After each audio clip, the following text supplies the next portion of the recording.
Hey kids, you're listening to the internet's wettest podcast about video games, consoles, and pancakes.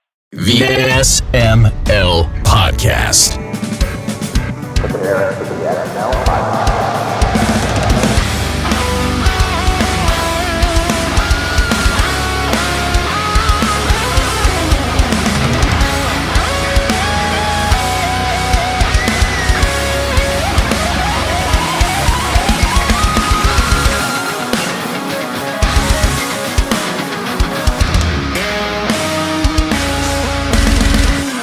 What's up, everybody? This is the SML Podcast. I am your host, Joe. Joining as usual, we've got Chris and Andy here. Pernell's going to be here later on in the show. He's out doing some stuff with some friends right now. And then at the end of the show, we've got Aki coming to hang out with just me and her doing some reviews. But a Big Adam is here, too. Big Adam, how are you doing? My name's Adam, and I'm big. You are? Yeah. Holy cow. Holy shit. That's a big old Adam. That's me. That's what I am, and that's who they call me. It's like standing close to a cow. No, I'm No, somebody had I'm like lanky now. It's weird. No, I know, but it's like just largeness. In That's general. true. That's true. It's You the think it's Neanderthal gene. It was some meme that like it was some girl saying like, "I love dating men because it's like standing close to a cow." Just talking about the size difference. Gotcha. Yeah, Andy, have you ever met Pernell in person? No, I haven't. Oh, okay. I Pernell and I haven't are met very. any of us yet. Yeah, I don't know what anybody. I don't even know what people look like. Pernell and what I they are look like. A little bit. quite tall individuals. You guys are? Yes. Pernell's an inch or maybe an inch and a half taller than me, and I am 6'8". Well, I identify as 6'8". That's fair. Okay. All right. Okay. I'm like 5'10", maybe 5'11" on a good day. But yeah, I mean, I know how you feel because I identify as that tall. A totally normal height. Yeah, 6'8", totally normal. That's awesome, dude. No, that's not what I meant. Yeah, I agree. What? Joe, how tall are you? I am 6'1", but I may have shrunk down to 6. I was gonna guess 6'2". I was close. Okay. How I tall was is 6'2". How are you? How tall are you, dude? I'm like 5'7", but I lie and say I'm 6 foot. Nice. We're platforms. Yeah, I wasn't gonna call out one of my favorite short kings, but here we are. You know. No, I'm like in that like hazy sort of like 5'11" to 6-ish range, depending on if I stand up straight or not. So I just say 5'11". That's fair. Yeah. You know who actually is one of my favorite short kings? The aforementioned Steve. That dude's like 5'4" on a good day. Oh wow! Nice. It's one of those things where I'm like, I need 6 foot of clearance, but I'm 5'11". So yeah, like if you did run me into something that was like exactly 5.5, like 5 foot and 11 inches tall, then I would hit my head. If I stand with my feet together, I touch the top of my head in most standard door jams. Nice. Well, I've never had that issue. I can't imagine being that tall. But like, luckily, nobody ever stands with their feet directly together. They stand, slightly with their feet apart, which does lower your height slightly. But like exit signs in buildings and stuff, it's like entirely natural for me to like just brush my head out of the way real quick, because I will forehead them if I don't. How many have you taken out in your life? Oh, don't. That's not a fair question. Okay, in the past year. 38. In the past year, I've only donked my head like once or twice. Dude, when I was younger, oh my god. Especially hanging out a lot in like Baltimore. In Baltimore, like city townhomes that were not built for tall people, especially basements. Oh, I annihilated some floor joists in my day. A couple of I-beams, low-hanging pipes. I could just imagine you standing up off of the couch and your head popping through the floor into the second floor. Well, no, just like, hello. I haven't known what it's like to stand on a couch or stand on a bed since I was a child because I'm too tall. I was gonna ask you about basements too, because I'm down in the basement right now, and I'm looking at my ceiling, and I'm like, I think it's tall enough for you, but I don't know. I'm in Texas. We don't have basements. Most standard basements are usually deep enough. It was one of the requirements in us buying our house, is that when I finished the basement, it was going to be tall enough for me to stand up in. And the majority of that fits the bill quite well, which is good. I would hate to see you go into our basement here. I've already cracked my head a number of times going into the basement. Oh, yeah, dude. Going down basement stairs, I basically have to, use the stairs as a sliding board in a lot of older houses. Just sit down and lay back and slide down. Essentially, yeah, because any amount of forward momentum, fully vertical, is going to result in a head injury. It's just going to happen. These all sound like bad things. What about all the good things from that high? I bet concerts are awesome for you. Oh, yeah. No, I always have a great spot in a concert. And it's really cool if you're friends with me, because finding me in a crowd is really easy to do. Oh, yeah. I bet. I'm with that guy. Yeah. It's usually you see a row of people that are all pretty evenly spaced out, and then there's one bump above the rest, and that's usually either me or Pernell or one of the other hill giants of MAGFest. Heck yeah. I like that you call yourselves hill giants. We do. That's and we have for years and years and years. I was going to say, I remember an innocent-looking bookstore where y'all were on theirs. You and Huey. Me and Huey. Eric Poach, board member of MAGFest. An incredibly funny guy. He's also a hill giant. The makeup artist that we hired for our wedding, actually, Danielle, she's also a hill giant. She's nice. A woman that's 6'5". She's very... Yeah, I have a friend who's that height. She hates it. There is there are the Hill Giants of Baltimore are a strong but proud crew. I think that's the name of the episode right there. It might actually be. Hill Giants of Baltimore, dude. You'll never find that podcast online, though. An innocent-looking bookstore. It's been pretty much stripped from the internet. Oh, it can't exist in current day. No. But I was an avid listener when it was around. When it was around, it was one of the funniest podcasts I've ever listened to, and B, I've ever had the honor of being on several times. And that was a moment in time that will exist only in that moment in time. But it was funnier than hell when it happened. That's fine. The impermanence of things is something to be celebrated sometimes.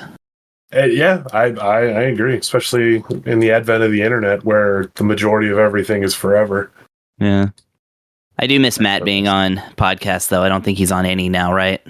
No, he doesn't really do podcasts anymore. We got to get him on here. Albs and Bonus Disc kind of dragged the podcast soul out of his body. Me and my girlfriend we were big fans of They Live They Know as well, which is what he did with Bob. That was a great one. Yeah, Huey misses that show terribly. Oh yeah. Huey was great on that too. He always tells me that he was afraid to research more conspiracy theories because he was afraid he was going to become one of them. No, it's true. It starts to do things to your brain when you start digging into that stuff too much. Oh, most definitely. And it's it's happening too, and you're you kind of reach an impasse where you're like, well, am I going to be one of those guys now? Are you coming to MAGFest this year? Afraid not. Finances prevent. I will be traveling out of state though in the next year, so nice. I can't say where yet, but fair. Yeah. The only reason I say that is because we had mentioned Huey, and a little sneak peek into MAGFest. There's going to be a lot more Huey content. It's going to go up from an official capacity of 0% to a good bit more than 0%. So it's going to be a really, really, really fun fucking year. and I am very, very excited. But we will also, as always, stream MAGFest stuff live on Twitch if you're not able to attend. So be sure to watch the charity auction Sunday at noon at Super MAGFest. Do it, folks. I was showing someone last year's charity auction, mainly so that they could find the part where I won the Nathan Drake Funko Pop, and you're like, if your wife calls me. Oh, yeah. Dude, man. I don't want any calls from your wife. And then that's like one of my favorite things about hosting the auction is it's kind of no holds barred, and everybody knows that attends. So like, and I make it very clear up front too for newcomers. Like, I'm gonna mess with people, but it's definitely all in fun. And if I know you, I'm gonna touch on just enough real life to make it seem like I'm really cutting into you. To everybody else, but like Joe knew. Joe knew that. Didn't I even have Ashley text you and just be like, "You son of a bitch"? You quite literally did, and she surrounded it in smiley faces, which was really funny. Adam is good at making me spend money when I had no plans to. Nuts.com is the biggest offender. Oh my god. Introducing you to nuts.com might be the biggest flaw I've ever had as a human being. No, that's one of the best things you've ever done for me. We've only had like 3 orders so far, but when we make them, they count. It better. And then what was it, like the international goodie box that you found? Oh, no. I didn't find that. Ashley got me that for Christmas. Ah. It was the international snack box that she got me, and she got me like the ultra tier for 3 months. It was awesome. Yeah, that was pretty dope. Good stuff. Very cool. So, Andy, what are you looking forward to about MAGFest? You've heard us chatting a little bit about it. What are you looking forward to doing? Dude, I don't even know, man. There's like so many things and so many people's stories about how crazy it is. I'm just like, whoa. So here's what I always say. Here's what I always say to people that are coming to their very first MAGFest, right? It's incredibly easy to get overwhelmed. It's 25,000 people in the same building for 4 days. Yeah. And the party does not stop for 4 days straight. It's a 24-hour event. But like, if you ever find yourself in a situation where like maybe your friends got tired and they went to sleep, or like you can't find somebody, or somebody's busy for the next hour, you can literally at any time, any hour for 4 days, just be like, I'm going to go play arcade games for free, and walk downstairs into one of the biggest arcades you've ever been in. And they're all on free play, and just play arcade games like you're 10 years old again until the next cool event happens on your schedule. Like, it's so awesome that you can not only do stuff as a group, but you can just like run away with your childhood in the spare time that you do find between amazing things. You know what I mean? Dozens upon dozens of arcade machines, pinball tables, weird, cool stand-up like rhythm games they have there. It's usually just over 400 arcade machines in total. Yeah, that's insane. And then there's another room that's just all console stuff. If you don't want to do arcades, usually somewhere in the neighborhood of 400 to 500 television screens of some variety, screens with a console attached. Yep, including Rock And then Band. there's the indie arcade showcase, which is separate, and it's all like homebrew games and arcade games that are made by people, not companies, and stuff like that. There has been some incredible games there. Oh god, yeah, lots of stuff we ended up covering on the show too. Yeah. But the other thing to note about MAGFest, and this is the other big point and my final point, is MAGFest is a marathon. It is not a sprint. If you feel yourself getting tired, just go get some rest or go get some food. It is a marathon, not a sprint. I have seen so many people gas out so hard and then get sick on Sunday. Don't do that. Sick on Sunday. I've seen people get sick on Friday. They're like, they party too hard Thursday. I need you to have a high limit credit card ready to rock on Sunday at noon at my auction so I can spend all of your money for charity. Speaking of the charity auction, Adam, I want to confirm 2 items are going to your charity auction this year. Courtesy of us. The first item is going to be a sealed copy of the original green label Time and Space from 1UP Studios that was released at MAGFest 1.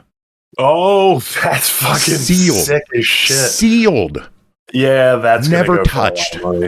That's never fucking touched.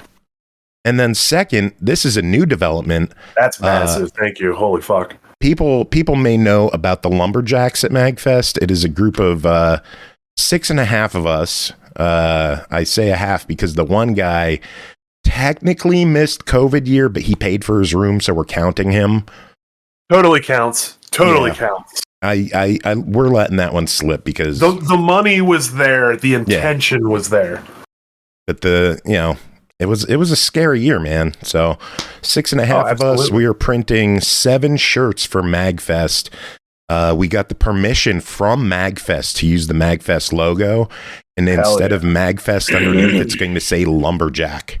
So we have 7 shirts for the 7 of us, and then an 8th shirt for you for the auction. Nice. Hell yeah. So there will only be 8 of those shirts in existence, and you're going to give one away at the auction. With official permission. I know. That's the craziest part. Rules. That fucking rules. I love that so much. That's so good. Yeah, they gave us the okay. And the album and that shirt are both going to go for a lot of money. I hope so. I hope they go crazy with bidding on those. There's one guy that loves buying super retro MAGFest stuff. It's the same guy that bought Rez's helmet. And I got a feeling he's going to spend some money on one or both. Nice. Yeah, Rez's helmet was legendary. Yep. It's still been to every MAGFest. That helmet is technically a Lumberjack still. So if he wins the shirt, technically it goes to a Lumberjack. Technically, it goes to the owner of a Lumberjack because it belongs to the helmet. I mean, that's if he wins. It fall to the highest bidder. I don't care who it goes to, as long as I get a boatload of cash for charity. Indeed, and it all goes to Child's Play, which is the coolest shit. We take cards. Don't let it scare you. If you don't have cash, don't worry. Don't worry. We'll take a credit card, no problem. Can you split payments? Because I have a feeling last year you had to split payments for that final item you gave away. We did. We had to split it 3 ways. 3 ways. You want to tell people what you ended up giving away at last year's auction for the final item?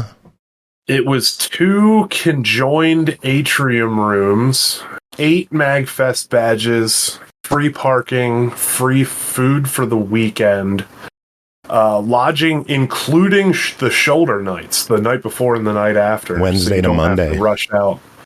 And the top tier merch swag for the rooms, and a private tour of wherever you want to go in MAGFest with whatever questions you want answered about the history of MAGFest by me. And nowadays, Huey's been coming along with me, which has been a lot of fun. Huey doesn't have the historical knowledge of MAGFest, but once you meet him, you kind of just always want to be around him. He's that infectiously awesome. So that's a pretty nice package. Would it go for? Oh man, was it 20 grand this year? I think it was 10. Was it 10? Okay. I don't know if it went. I don't know if it went 10.5 because I rewatched it and I remember it hitting 10 and everyone losing their fucking mind. Yeah, like at $10,000, my brain turned into vanilla pudding. So I honestly I forgot where I was in the moment. So 10. Okay, that sounds good. I know last year we made a shit ton of money. I think we made like 10 grand for a total MAGFest experience. That's insane. Yeah, that's wild. I would chip in. Andy, if you buy that, I'll chip in. Okay. I got that probably laying around somewhere. If you just happen to have a credit card with 10 G's open on it, I probably have one with like 7. Knowing that it goes up in price by multiple thousands each year. Because the year before that, it went for, I think it was like $7,500. The year before that, it was like $5,000 or just over or something like that. And I like that every time someone bids something, you're like, fuck it, let's add something else. You want another day? We'll add another day. You want more swag? We'll give you more swag. You want Huey? We'll give you Huey. Like, you can own Huey. Hell yeah. You can take him home with you.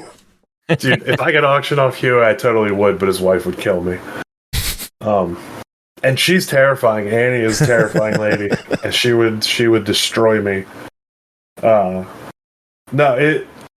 It's really cool, man. It's a lot of people believe in the project, and the project is like 16 or 17 years old now, and like people believe in it, and they have bought into it, and they think it's funny. And Dak and I have refined, and Steve and Justin and Ashley and like all the Karen and who else? Steph and Jay has helped a ton. Cody. It's just a team that I've built for close to 2 decades now that are all focused on, we can have a lot of fun. We could be fucking idiots and make this funny, but we can also do like a really, really, really cool thing if everyone in the room is in on it. And luckily for us, they are. And it's gotten to the point now where like Dak and I get asked for autographs and very small line forms at the end of the show every year. And like we get pictures, and like people tell us it's like one of their favorite things to happen at the event all weekend. And like, I legitimately don't know how to take that, because it's just, I am so focused on being a dumbass on stage and making people happy and laugh. Because if you're happy and you're laughing, your wallet's open. That's how it works. It's just 3 to 4 hours of insanity with money being thrown everywhere. Yeah, and a lot of that sounds great. I like money. A lot of money. And a lot of stuff, a lot of really cool, like, stuff that you just fucking can't get anywhere else. Because it's either a crazy rare item that was either only made for developers or some rare promotional item that we were sent specifically. It is something that we have that is more common, but we have taken the time in shipping once, twice, maybe 3 to 4 times to get signed by people of note, stuff like that. While I make a lot of jokes about selling people garbage, and I have literally sold bags of trash for hundreds of dollars as jokes. Yeah. We've also had like once in a lifetime opportunity items, like Final Fantasy 1 Famicom original pressing signed by Nobuo Uematsu. Like, where the fuck else are you gonna find that? You know what I mean? Yeah. We get shit like that all the time. I've actually got a really cool item that I'll actually give you guys a little sneak peek on. Ooh. In the middle of November, Grant Kirkhope released a anniversary celebration of Donkey Kong 64 album that Grant Kirkhope, the guy that wrote the music to Donkey Kong 64, put together. He produced it. I'm actually good friends with Grant. I used to be a coworker of his, and that's dope. Contacted Grant, said, "Hey, how's it going? I think I owe you a beer or two, probably way more because you've hooked me up a ton in the past." I have come yet again with sad Oliver Twist charitable hands. How about that fancy vinyl pressing you guys are releasing at the beginning of the year? And he was like, "Here's an email address. Talk to this person. Let's rock and roll. I'll even sign it." Ooh. So, that's going to be shipped post-event because it won't exist yet to the winner. And we always handle stuff like that. We've done stuff like this in the past. But Grant is going to donate the album. He's also going to sign it. It's a sick pressing if you haven't seen it. It is a banana yellow vinyl with like orange splatter melted into it. It's fucking so sick looking. I'm really excited about that one. I haven't talked about that anywhere, so that is an SML exclusive premiere. That is badass. I love the cool, crazy shit that you guys get at the auction. I don't know how much I'm going to have to waste this year, but I hope I could tuck away a few bucks to at least get a mystery prize of yours, because I've never done a mystery prize. That's because they're all garbage. They are all garbage, but I still want to do it at least once in a MAGFest. You're just like, who has $5? Bunch of people will raise their hand. You'll be like, you, come on up. You get a shitty DVD. I can't even tell you how many DVDs I still have. It's just so many. I think it's at least. I can bring some DVDs. Oh no! I deal in wholesale, bud. We got like. No, I'm just trying to get rid of mine, dude. we got like 5,000 boxed DVDs from a warehouse that was just looking to offload them. They get a tax write-off, and I get a bunch of free shit I can give away for $5 a pop for mystery prizes that are garbage. And everybody knows if they put their hand up for a mystery prize, they're gonna get garbage. But that's part of the joke, and that's what makes everybody laugh. Yeah. Which makes it like, oh, it's only $5. I'll get a giggle for $5. Hell yeah. And then that person has influenced 4 more to do it, and then it just pyramids out from there. And then my giggles equal dollars. And that's why the auction is successful. And then once in a blue moon, you'll be like, who's got $20? And you'll be like, here's a signed copy of Shaq Fu. Oh, yeah. Crazy. No. Every now and again, I did a $40 mystery prize and gave out a PS4 once. That pissed Steve off to no end, but the crowd went fucking crazy. Wow, $40? $40. Oh my god. Every now and again. I got $40. Every now and again. I got this blender for $41. Yeah. Oh no! You actually clipped that stupid lady?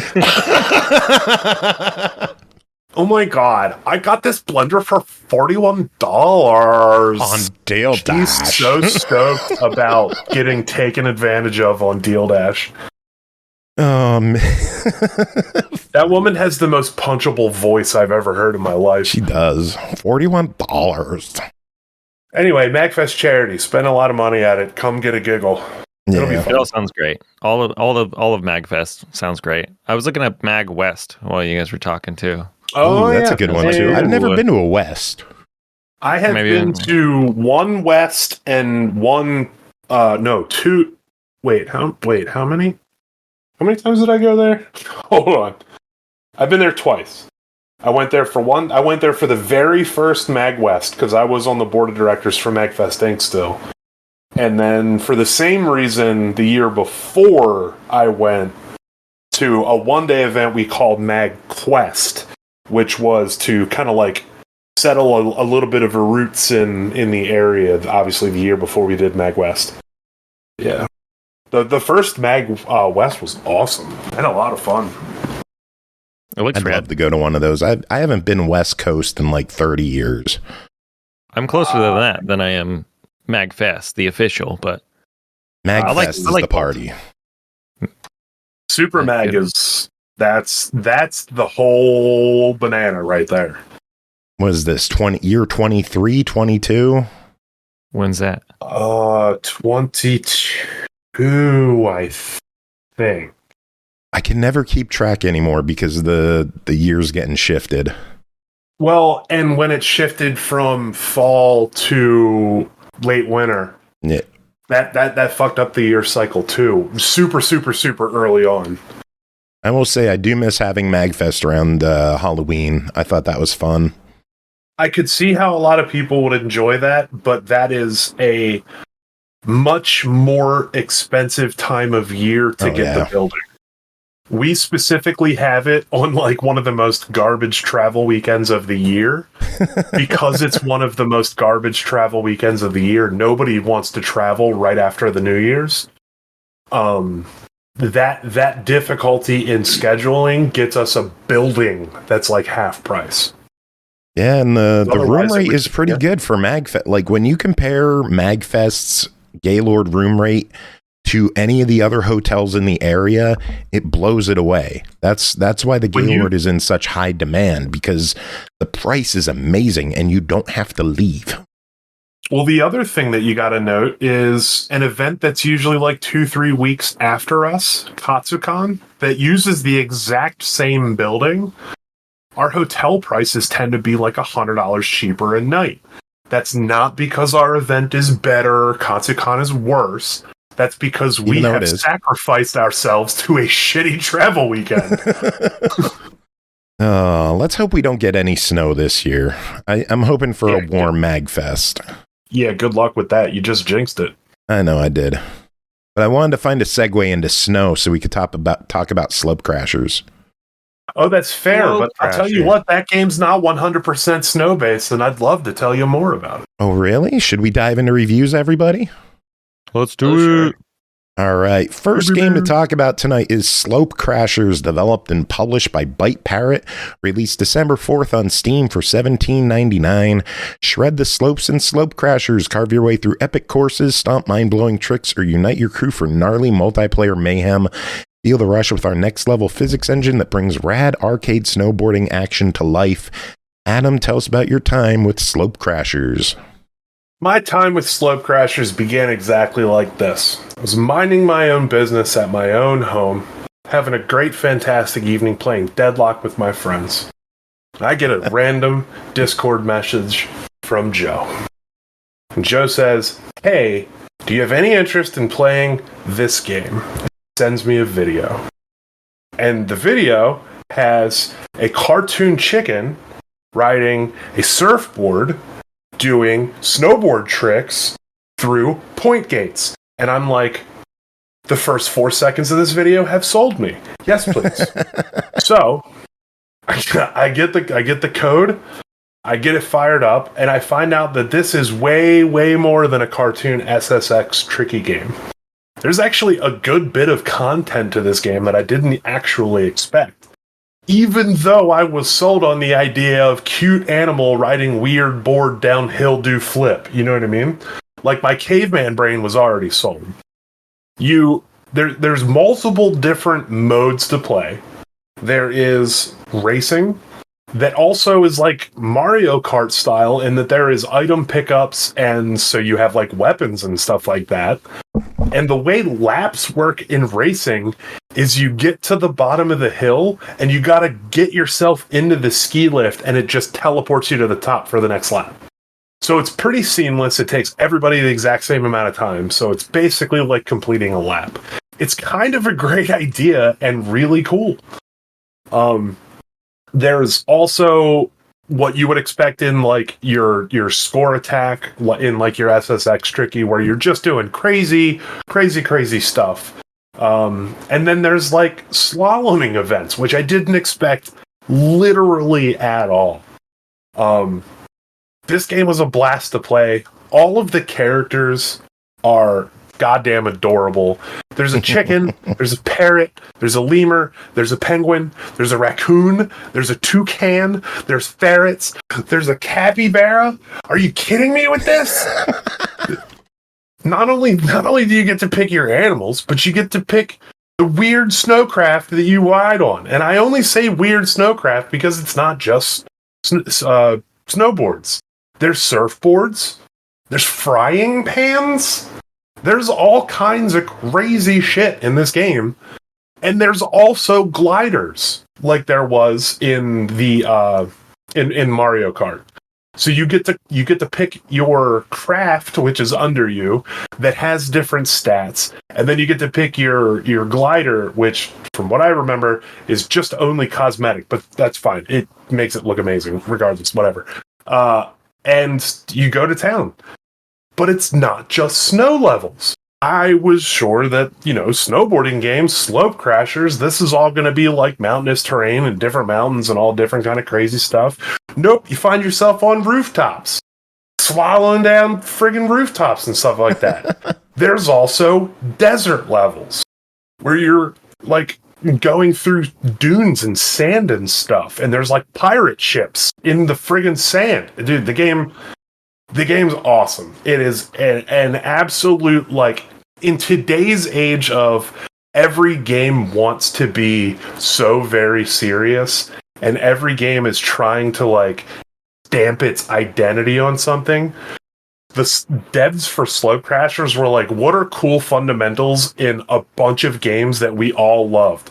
SSX Tricky, a Mario Kart, fucking like anything, and the craziest cartoon game you could possibly imagine, and we're gonna ram them all together in one kind of conglomerated chaos that is this game.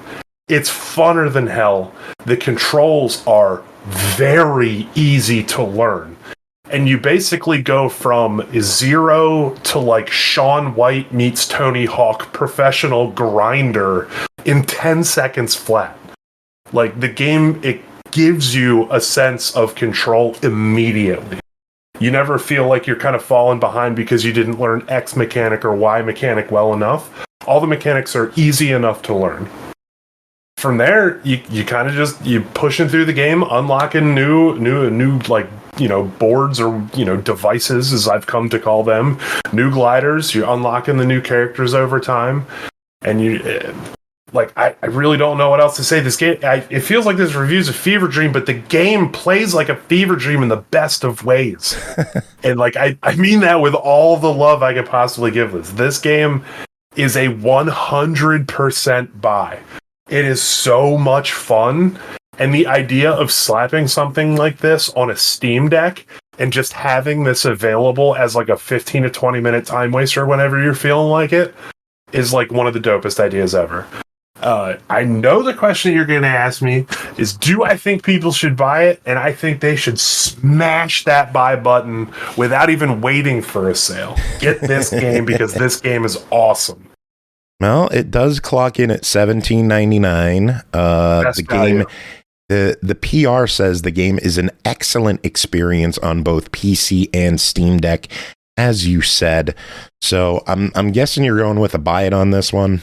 I'm buy this game the moment you finish listening to this full episode. Listen to everybody's lovely voice and review. There's lots of awesome games that we're going to talk about today. But get Slopecrashers before you go to bed tonight. The game's amazing. Cool. There's a demo too. I just downloaded the demo. Oh, there is a demo. Oh, hell yeah. Grab the demo. It's fun as hell. It's fun as hell. Cool. Well, Adam, that is it for you. Thank you so much for coming on, hanging out with us, chatting about MAGFest and hyping up the auction. Well, I apologize for blabbering about the auction, but that is honestly, Joe, Chris, you know this too. I know you know this as well. The auction is my absolute pride and joy. It is, in fact, my life's work. So I'm very, very proud of it. We've done very, very cool things. We've raised an absolute assload of money for charity. Come support us. If you can't be there in person, watch us on Twitch when we go live at Super MAGFest on Sunday.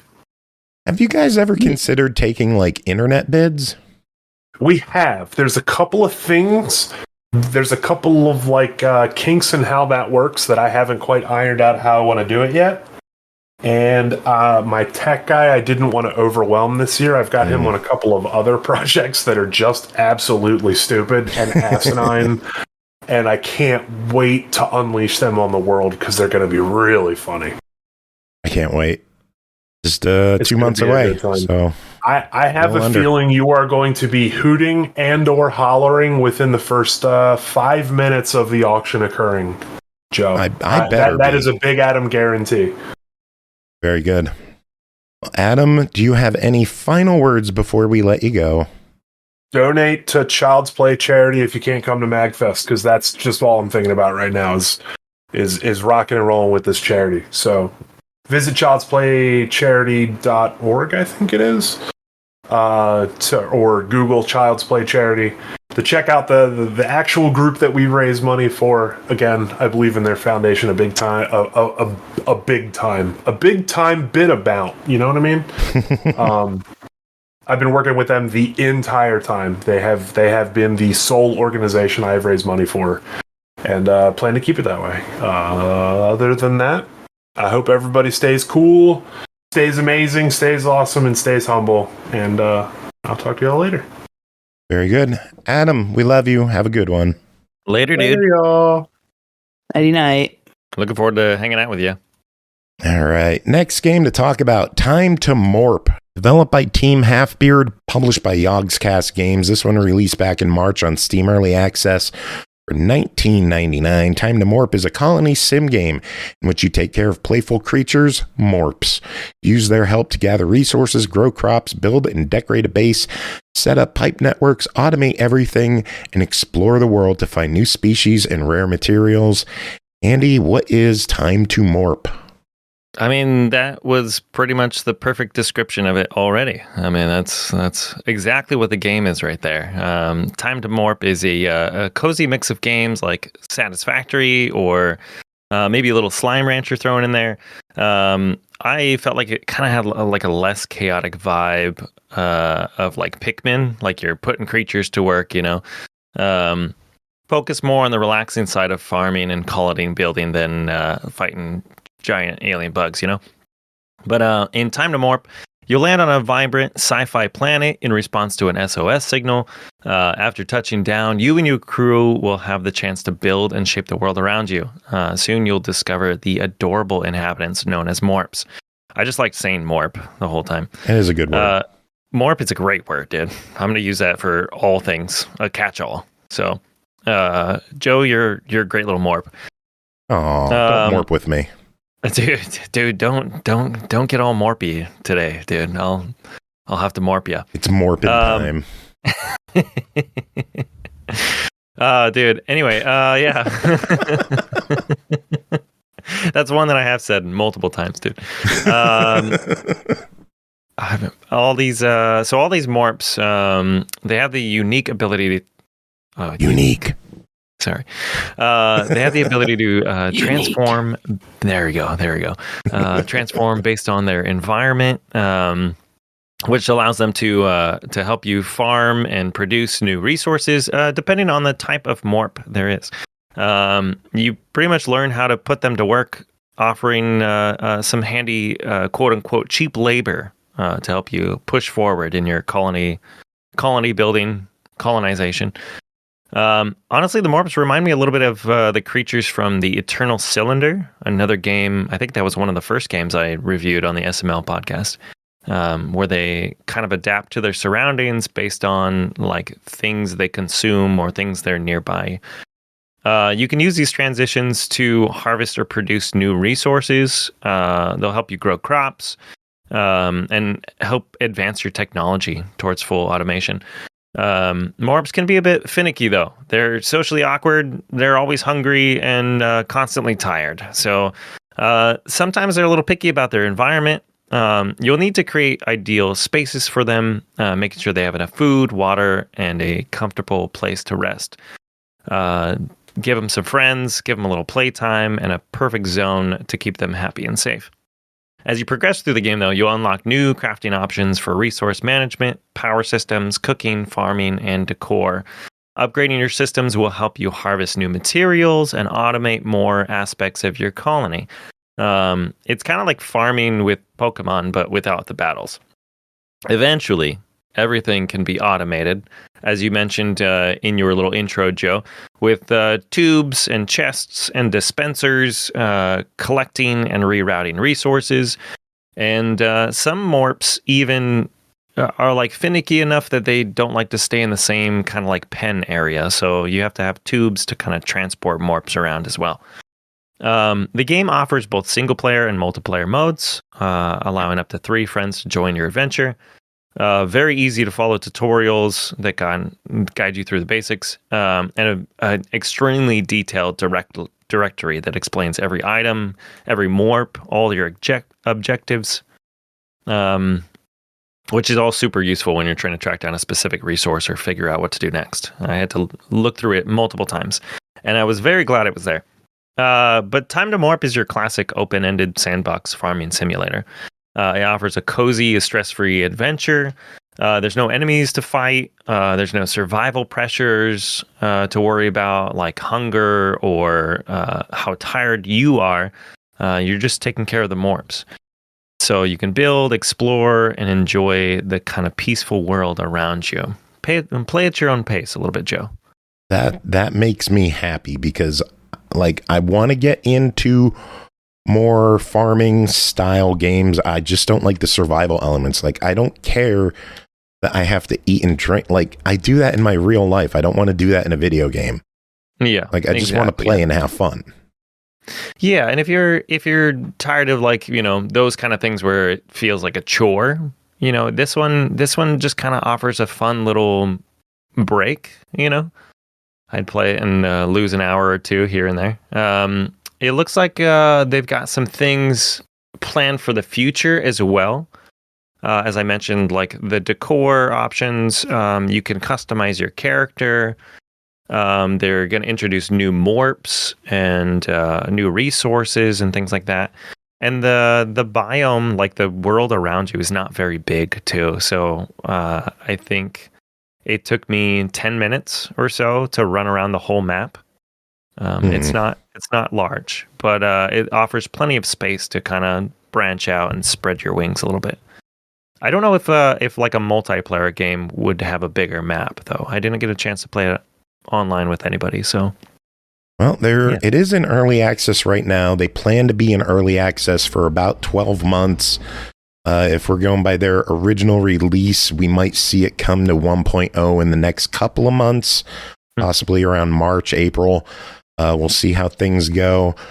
As it stands now, it is a $20 game. We're going to adjust our review scale for this one. It's buy it, try it, deny it, or morp it. Buy it, try it, deny it, or morp it. What's the morp it stand for? Is that a good one? I have no idea. You tell us. I don't know anymore.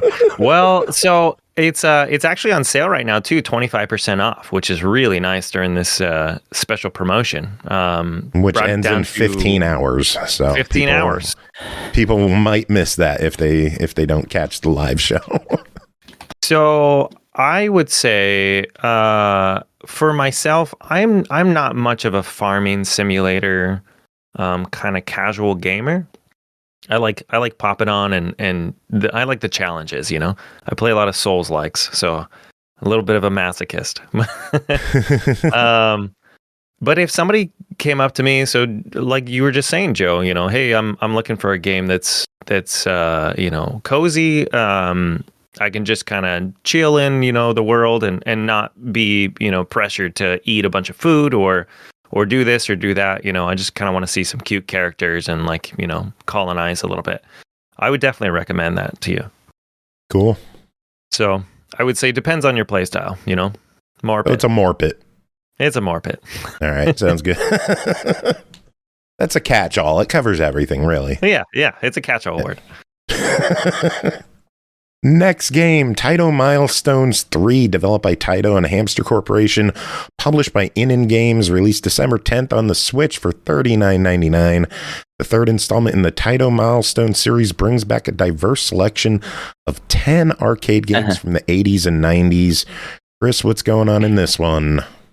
Okay, well, Taito Milestones 3, so it doesn't quite hit you until you actually start up this collection that it's kind of the least diverse of the milestones so far, and I'll get to that in a second. But yeah, this is a collection of Hamster's arcade archives, arcade ports of Taito games, both available and not available outside of the collection, and I'll break that down too. So yeah, this is one I was very excited about because this is the one with Bubble Bobble. I myself have quite a history with that game, not only playing it as a child, but it's like, you know, when I started a band, like, you know, 12 years ago, and and we decided to kind of make fun of Bubble Bobble by playing its theme song over and over and over again. That turned into, like, the closest thing I've ever experienced to, like, a hit. And I got to have the unique experience of having 2 mosh pits and open up to Bubble Bobble, and 2 times that the crowd rushed the stage. Slap my penguin. Thank you so much for gifting 5 subs to the community. Pickles got one, Doc Havoc got one, Pick on Fusion got one, George got one, and Goldeneye got one. thank you so much for gifting the subs and being part of our community. Thank you for being here. Really appreciate it. Thank you so much. I can't thank you enough. That means a lot. Thank you. Thank you, bro. Thank you for giving the shout out to Slap My Penguin. Really appreciate it. You are awesome. Thank you. Gives me a chance to cough. All right. But yeah, so needless to say, Bubble Bobble is a very important game to me. So it was very, very nice to see it show up in a Taito Milestones. Although this is not the first or even second time that this game has shown up on the Nintendo Switch, which is the version I'm reviewing. It's actually available in its entirety in Bubble Bobble for Friends, which came out. It's just kind of tucked in there as a bonus game. And it's, of course, also available a la carte as a standalone purchase. And, of course, I have both of those, too. Is this the arcade version or the NES version? Arcade version. Gotcha. Yeah. I'm not sure what the NES version is available on. I mean, it was on the NES Classic, but is it on the NSO? Now I'm thinking. But yeah, so we have that. That's kind of like at the forefront of the collection. You know, kind of grabs the most attention. You can see Bub and Bob in the preview there, and then we have the rather confusing Rainbow Islands: The Story of Bubble Bobble 2. I talked about this in my Parasol Stars review when I reviewed that. That was the story of Bubble Bobble 3. But the story of Bubble Bobble 2 is not Bubble Bobble 2. There is actually also a Bubble Bobble 2 and a game that functions as a Bubble Bobble 3, which is Bubble Memories. No, Symphony. I'm sorry, Bubble Symphony. How could I mess that up? No, I'm just kidding. Yeah, let's see. No, the Bubble Bobble NES version is not available at the moment. But yeah, that's okay. Anyways, Rainbow Island. Okay, so the story of Bubble Bobble is that Bub and Bob are two boys, I guess young men, who are transformed into dinosaurs at the same time that their girlfriends are kidnapped. And so you're not only rescuing your girlfriends, you're also curing yourself of dinosaurism, I guess. And so while the Bubble Bobble games do have sequels, and of course the Puzzle Bobble series, which do feature Bub and Bob as dinosaurs, Rainbow Island features Bub and Bob as humans who can control rainbows. And so yeah, that's that Rainbow Islands is included as well. It's not the sequel to Bubble Bobble. It's just kind of like one of two branching paths. I hear that they're going to create a 500-page lore compendium for the Bubble Bobble universe. I'm really looking forward to that. If you don't know Bubble Bobble, you go through 100 stages and you're a little dinosaur that blows bubbles. You trap enemies in the bubbles and pop them to get mad bonus points. And it's a game that was originally designed from the ground up to be a 2-player experience. Because in fact, you cannot get the proper ending of the game unless you have a second player when you go to face the final boss. They did that on purpose because they were like, we need to get more. Back in 1986, I think it was. They were like, we need to get more girls in the arcades spending money. What can we do? More games with female protagonists? No. Dinosaurs that shoot bubbles. That's going to do it. And actually, it worked. Their plan completely worked. Bubble Bobble was a huge hit for couples and for women in its original Japanese iteration. A little bit of trivia for you there. Anyway. Cool. Yeah, Rainbow Islands, similarly, you go through a bunch of stages and defeat enemies. However, this time you are shooting deadly rainbow beams at them. The rainbows travel in an arc, and if they go over the enemy and not, into the enemy, then they will stay alive and they will get mad and become more powerful. But if you hit them with the end of the rainbow, then that actually will murder them, and then you get your points and stuff. But there is point-based strategies to doing both things. The other thing is that the rainbows function as platforms. You can build rainbows on top of rainbows and walk across them. However, you cannot jump onto them. It will make them collapse. So Rainbow Islands is actually a very clever puzzle platformer that I recommend. Coincidentally, when I was offered this collection, I already had Rainbow Islands in my NES because I was playing it. So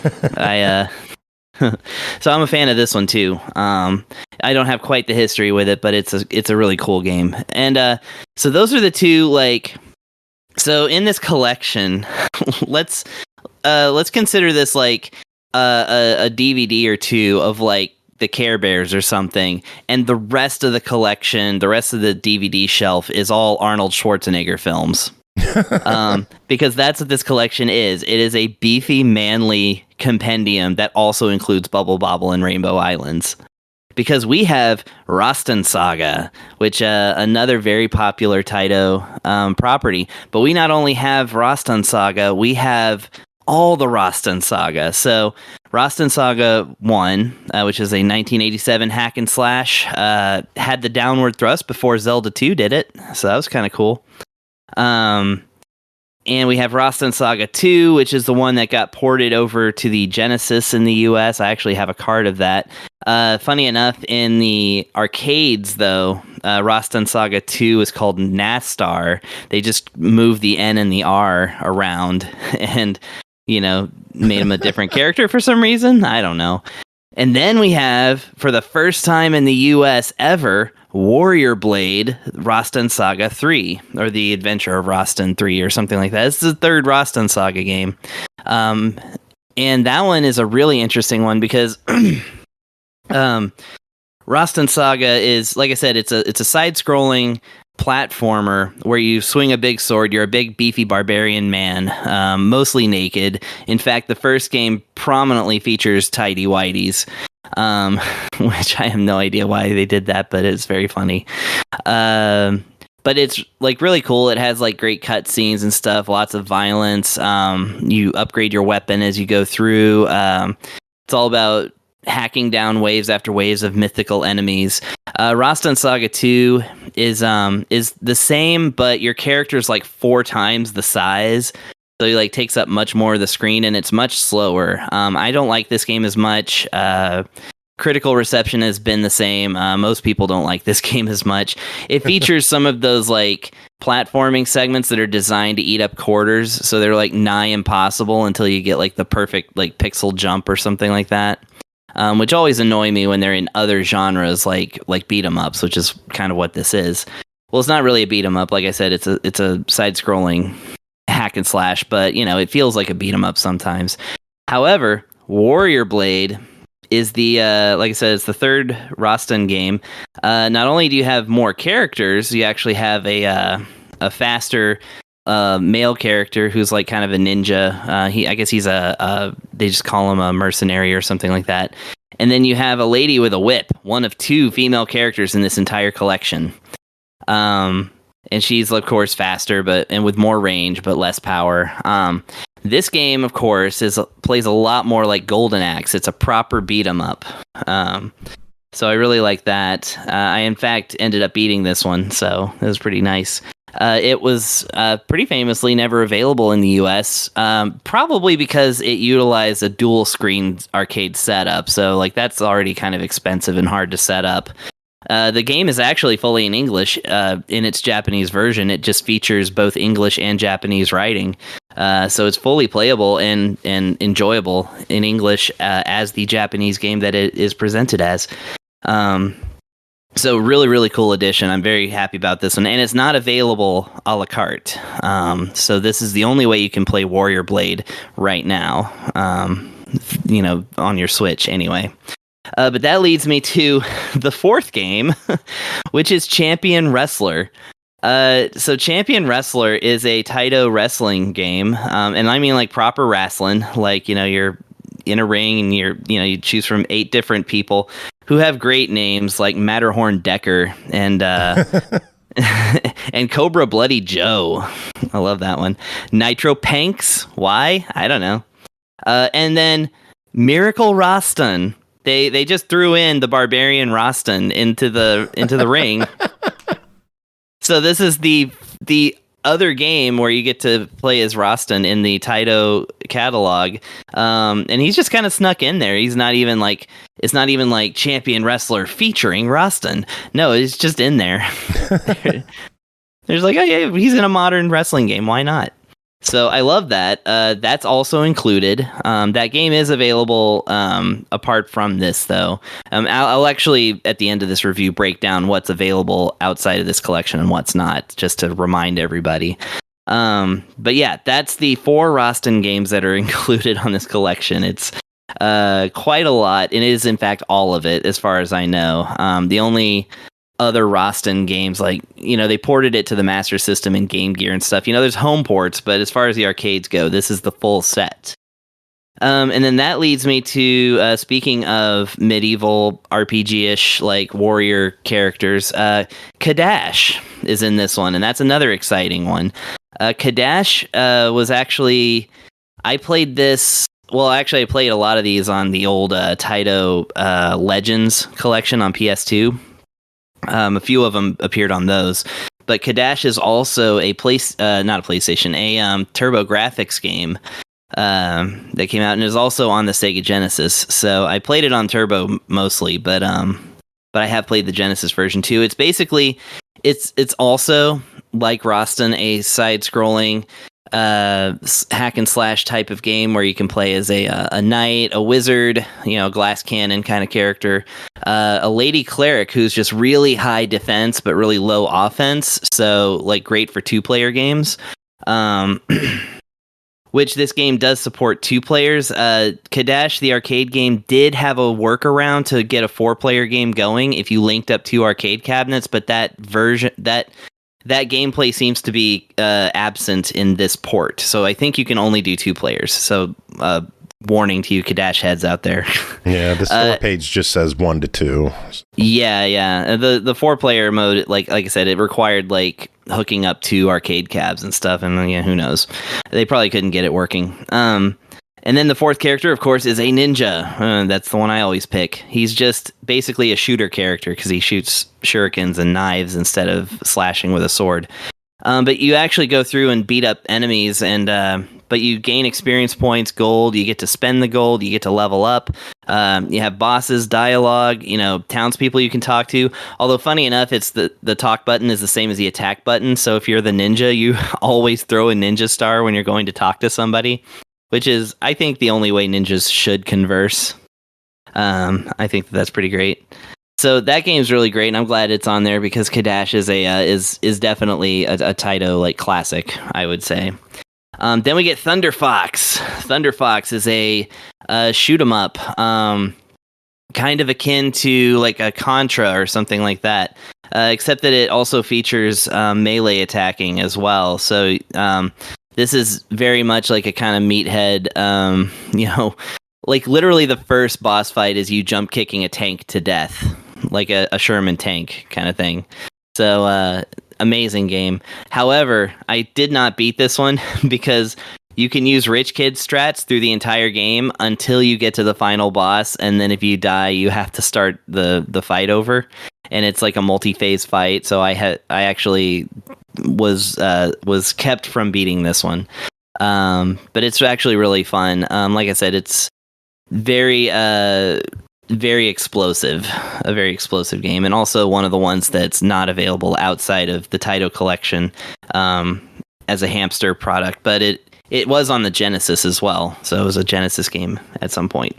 Speaking of Genesis, one of my favorite Genesis games is on this collection, in its arcade version, of course, but that is Growl, also known as Runark. And so this is where you might get a little confused if you're looking at this game. So Growl is a beat 'em up that is up to 4 players. You actually can play as 4 players in this game. You have to set it in the settings to have a maximum 4P thing. So it's not by default a 4-player game. You just you have to do the setting, which we'll get to some of the settings anyway. But yeah, Runark is a beat 'em up about like destroying poachers by the millions as they try to destroy 8 different animals. So you're basically destroying the population of a small country in order to save like some elephants and a tiger, and those animals come back and help you, and it's very great. And then there's a huge twist in the game's story that I'll let people discover for themselves. But yeah, this game is called Growl. but in Japan it was called Runark. But here's the thing, the game is available to purchase by itself. In fact, I have done so. It's one of my 50 games I beat this year on Switch, which I'm almost done with. If you are going to like the eShop and you want to like look for this one, it's called Growl when you look it up. But in the Taito collection, they went with the Runark title. So it's the same exact video game. There's nothing different about it. It's called Growl if you're playing it, or if you're looking for it to buy by itself. But in the Taito Milestones collection, they went with the Japanese Runark title. So that's just let you know. One of my favorite soundtracks ever, by the way. I really, really love this music in this one. Okay, and then one more. Dead Connection, which is another exclusive to this collection. It's a little bit of a weird one. Basically, it's where you play some gumshoes, some untouchable types, men in trench coats, fighting on the side of law and justice by walking into rooms and murdering everybody with guns. Presumably, they're all criminals, we hope. But yeah, you just go through stages where you shoot your gun. It's one of those things where it's like just 8 directions of shooting. It's a kind of an isometric view, but it's just one screen. And yeah, like I said, it'll tell you you have to hit 30 people to move on or to win the stage.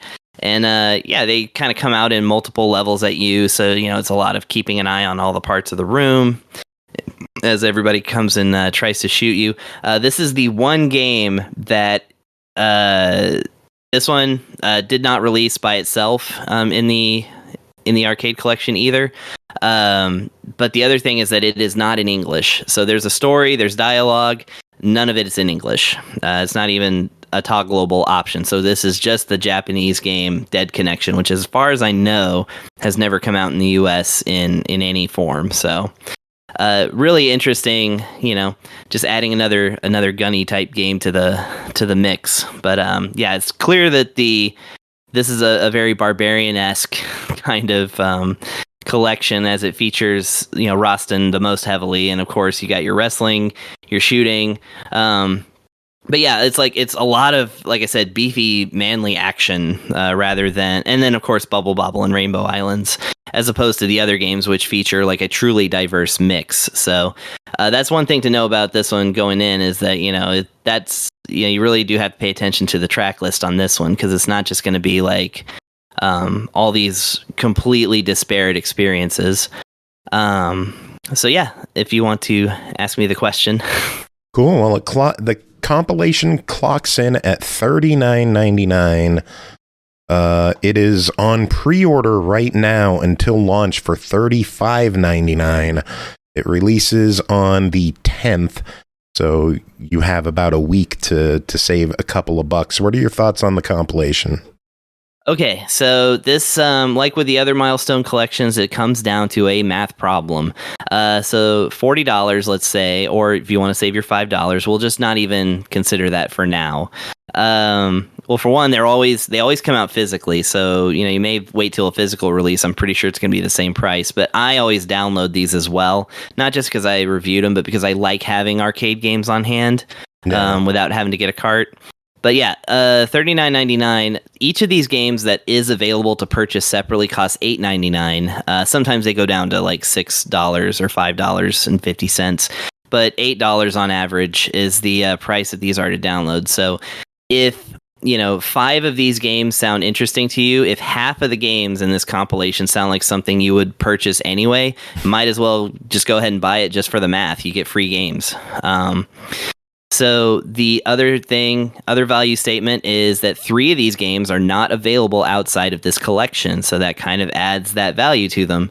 And I'll, like I said, real quick, the games that you can buy for $8 right now from this collection are Bubble Bobble, Rainbow Island, Roston Saga 2, Champion Wrestler, and Runark, although it's Growl. The ones you cannot buy are Warrior Blade, which again I think is the best one, Dead Connection, and Thunder Fox. So you will be getting exclusives in this collection by purchasing it, and I would say that that's a buy it. Like I said, if half the games sound interesting enough to you and you don't already own them elsewhere, that's also a buy it.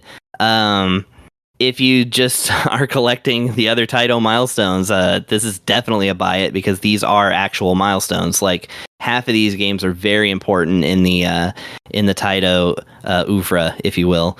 I can't really think of any reason not to buy this compilation. And in fact, I think I have math on my side on this. I am a big old Taito fanboy. I've always loved Taito. I would say, apart from like, I don't know, Square Enix or Nintendo, they're like my favorite video game developer, or publisher, I suppose. But I love this collection a lot. Like I said, there's no bells and whistles. It's exactly just 10 of the Arcade Archives collections. I didn't even go into the options, but they all have difficulty settings, live settings. You can make these games much easier for yourself. You can usually rich kid strat your way through them. There's also leaderboards. The leaderboards are the exact same if you play these in the collection or if you play them a la carte. It's definitely a buy it from me in like 3 different ways. Cool. Slap My Penguin is asking if you think the physical will be a limited release. Probably not. They almost never are. But I mean, I think, who is it? Super Rare or something like that? Or Strictly Limited, I think, handles these sometimes. And they usually do like a box set. Let me see what they got for this one. I don't know which boutique publisher works with which anymore. There's so many of them. Yeah, exactly. And this one isn't even showing up as a pre-order yet, so on Strictly Limited. So, like I said, I always just buy them, but I don't buy them like special editions or anything. I pick them up on Amazon whenever they drop. In fact, I got the first game for quite a discount. So nice. Yeah. Also nice. Pernell's here. Pernell, how are you doing? Hey, Pernell. Hello. How's it going? It's going. How was your night? It was adequate. I don't know. It's hard to explain, but I'm here, and that's the important part. Also, how did Adam like Slopecrashers? He loved it. He said that everybody should buy it. So if you had your eye on it, it has the Big Adam seal of approval. I like that stamp. It's a good stamp. Indeed. But we got 2 more games to talk about. Let's hurry through these. The next one is Hexguardian, developed by Split Second Games, published by Yogscast Games, released May 2nd on Steam for $11.99. Hexguardian is a roguelite tower defense game where you build your own maps with hexagonal tiles. Build and upgrade towers, recruit armies, learn spells, construct wonders, and place tiles to create a path to enhance your defenses with plenty of game modes and talents to unlock. Andy, what is Hexguardian? Hexguardian is a new spin on the classic tower defense game. Simple design, beautiful muted color palette, roguelike elements, as you mentioned, to keep the game interesting and fresh when coming back to the same level on harder difficulties. There's a lot more depth than the game initially lets on as well, too. So things start simple enough. I'll drop into the grasslands on an easy difficulty. It's a nice, simple layout. The castle in the middle of the map, each piece fit together with is it hexagonal or hexagonal? Doesn't matter. Either way. Hexagonal tiles, because that one sounds cooler. There's pleasant weather and everything seems all peachy, but time's ticking through the day and the night cycle, and once night hits, troops will be coming through one of the 6 gates by land, air, or sea. It's okay, though. My castle has some health, 60 to be exact, and I have enough gold to place an archer tower for defense. So, we survived day 1. Good job. We all survived. But what's this? It seems like some of the troops dropped gold and a new level tile? What? These can be used... No, what? These can be used... Yeah. These can be used to extend the gates. Maybe if we have enough, we could even loop the gates back around on each other and close them off completely, which is true. We can. I don't know that yet, but we soon discover that. And it's a new day, and I pick a card from the available choices. Should we upgrade all the arrow towers? Maybe I'll grab a cannon or some archers, which I can spawn at a specified rally point. A new fishing hut would also be nice, because that would bring in more gold to the kingdom. We've got options, and after the battle tonight, I'll have another chance to pick a card.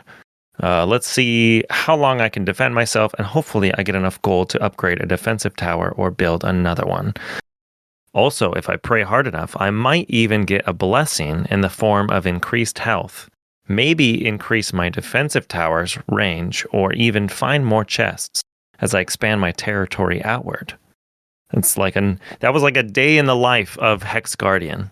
What'd you think? It's pretty good. Yeah. Yeah, Sounds interesting. Took a little different approach there on that one. So. But Hexguardian is a easy to learn but like hard to master type of game. It's got a variety of biomes, elemental effects, difficulties, even weekly and roguelike challenges. Also, it's got a pretty extensive skill tree too. So new classes can be unlocked, new towers can be unlocked. All kinds of things to kind of change the whole gameplay. Wizards, swordsmen, light cavalry, just to name a few, and even their respected upgrades as well. So you can upgrade into pyromancers or heavy horse archers. You can also upgrade for increased health or attack for towers, greater chances of blessings. The What's skill that tree is I don't know. I don't know. It could be anything. Oh, Pernell, are you on your Steam Deck? I'm not on my Steam Deck. Definitely. Ponk, ponk, ponk. I'm gonna do that. I'm gonna do that during your review. Ponk something. I'm gonna morp something. I'll be honest. I want you to legitimately go bonk, bonk, bonk, bonk. Oh man, that's awesome. Well, yeah. So increased health, attack, skill tree is quite extensive, as I said. So, and at any point during gameplay, during the game, you want to reset your talents or pursue a different unlockable path. You definitely can. But overall, Hexguardian feels very much like a fresh take on the existing tower defense gameplay. I'm very much for it. As I mentioned in my little day in the life, it's got a day and night cycle. Different biomes. There's the grasslands. There's a kind of like a lava area. I don't remember all the names exactly. There's one with like snowy areas. There's like one that rains, and you get different buffs and debuffs based on like the weather. And as I also mentioned, everything is hexagon tiles. So I don't know if you've ever played the board game Bandito. Do you know that one? I have not played that one. Pernell, have you? I'm going to look it up right now because I've never heard of it. Bandito or Bandido? Bandito. It's okay. I can you tell can say you don't hear the boop, boop, boop, boop, boop. Yeah, that's all good. It's basically like in Bandito, you're a robber, or you have a robber character, and then he's got multiple paths. He can kind of go, and his idea is like he's digging under the jail to like escape, right? And so it's up to you to place tiles that are pathways, but then also to close those pathways. So you kind of get that effect in Hexguardian, where you want to expand your territory so that you can set up more archer towers or cannons or axemen, but you also get tiles that kind of loop around and can actually close off like multiple gates. So at one point, you start off with 6. I brought it down to 1 gate that was coming by sea, and then eventually some troops came by air as well through that gate too. But I thought that was a really neat design to kind of close everything off, and focus on one area. The only thing that I didn't see in the game, and this would be the only thing that I would change too, is if you do get in that situation, those towers are no longer needed anymore. So if there was a way to maybe sell them or like do a recycle so that you could use that money somewhere else, that would be really cool. But otherwise, it's a pretty cool game, pretty fresh take for it. Cool. Well, it clocks in at $11.99. What are your thoughts? I'd say give it a shot. I personally like tower defense games. I get pretty into them, so I would say go for it. It's cool. Fun. And if you want to check out Bandito, it's on Amazon for $12.99. Oh, there we go. There you go. Nice. All right, one last game for this group to talk about is Bub-O Burst, developed and published by Gabboco Game. Gabboco. I don't know. Released November 18th on Steam for $7.99. Bub-O Burst your way through addictive score-chasing fun with fierce bubble action in this throwback to classic 2D arcade action games. Easy to learn, but you have the skills to master it. Pernell, what is Bub-O Burst? Bub-O Burst involves you playing as the character Bub-O, who is a little bubble cannon eyeball man or woman or thing. He's Bub-O, and he loves blowing bubbles. But doesn't everybody? However, unfortunately, there is a character called the Bub, who is not particularly fond of Bub-O, and he's all about ruining Bub-O's day. So, that's your setup. Kind of like Pac-Man, the Pac-Ghost, or in the Ghost. But in the case of this game, you are playing as Bub-O, trying to populate the screen with as many bubbles as possible before collecting the letters that spell B-U-R-S-T, or burst, think Mr. Do, in the word extra. At which point, when you collect all these letters, all the bubbles that are on the screen will burst and the level completes. So the way the game works is as you play, when you push, you're on sort of like an open map. There's no tight-knit maze like Pac-Man or anything, just an open field with the occasional obstacle. And the letters for burst are strewn throughout the stage. And when the level begins, Unbub will kind of move in a weird pattern, usually at a sort of down, left, then up pattern, or the inverse of that. And you are moving however the hell you want. When you face a direction and press the directional direction in that direction, I said direction a lot. How many more times can I say it? Let's find out. When you press it in the proper in a direction, Bub-O will blow a bubble. And then the next time you press over, you'll go into that bubble. And you'll continue to do that. The more bubbles you have laid out in a continuous string, the faster Bub-O moves when you press the directional pad. Something that kind of takes a little getting used to when you start finessing directional turns and the like, because between your speed changing unexpectedly or kind of getting the right timing between blowing the bubble in front of you and then actually pushing the direction to turn, it takes some getting used to. But once you nail that down, not a big deal. But you'll be pretty much laying down bubbles, trying to get up a decent speed, laying as many as you can down, spelling the word burst, and then completing the stage.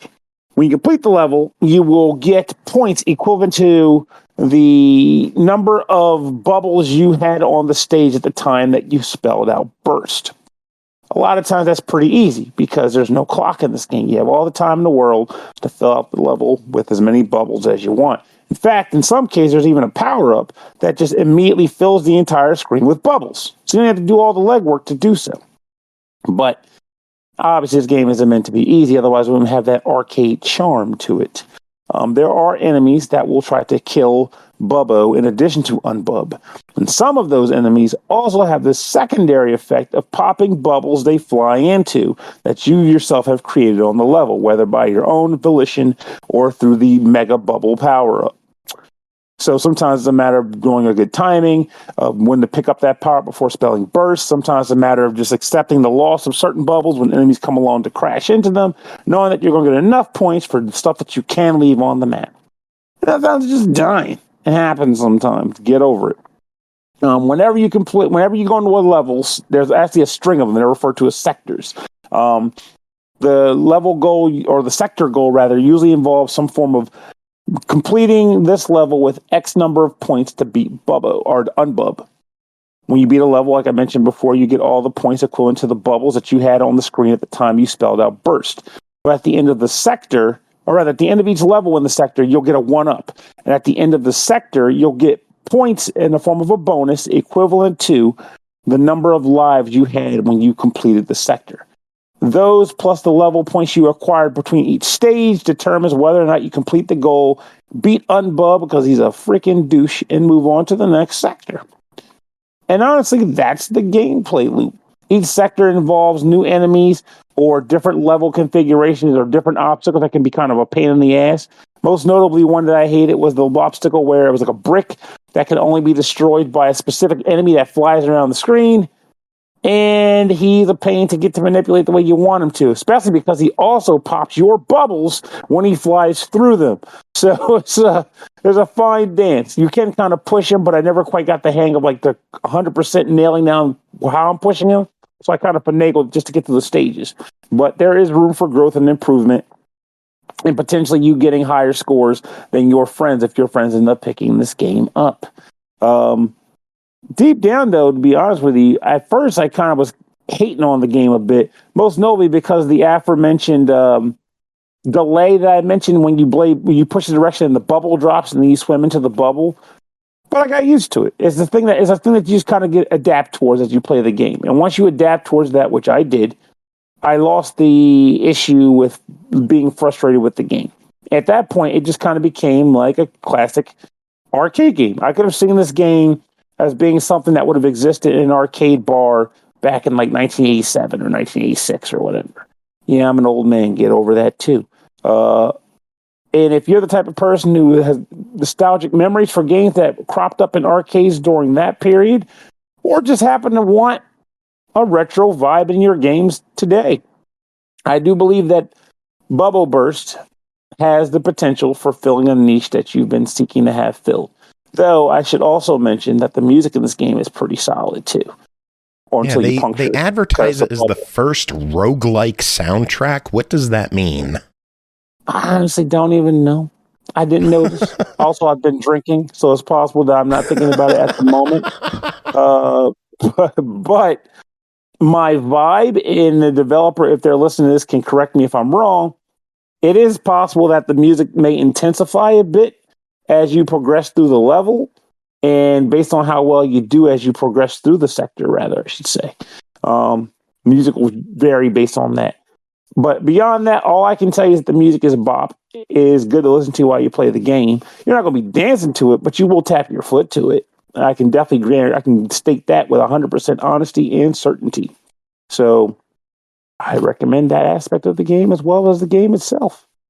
Ooh, well, the game itself is $7.99. Give us your thoughts. I think it's a buy it, potentially even considered as a fuck it, why not? It's pretty low in cost. Wow, I'm from Minnesota now. Lost is $5.99. No, but I definitely think this is a good game. I had fun with it. I think you'll have fun with it too. And if it's a short-lived experience for you or a long-lived experience for you, $7.99 isn't really a big dip in the bucket for trying that out. Cool. Sounds good. All right. Well, that is it for this crew. We are going to take a quick musical break, and we will be back with Aki handling a couple more games. Thanks to Big Adam for coming on for his review. Thanks to you three for being here and hanging out this whole time. Anything else you want to talk about before we wrap this up? That's right. Sperry didn't do any.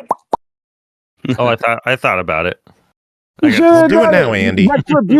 The retribution was at hand.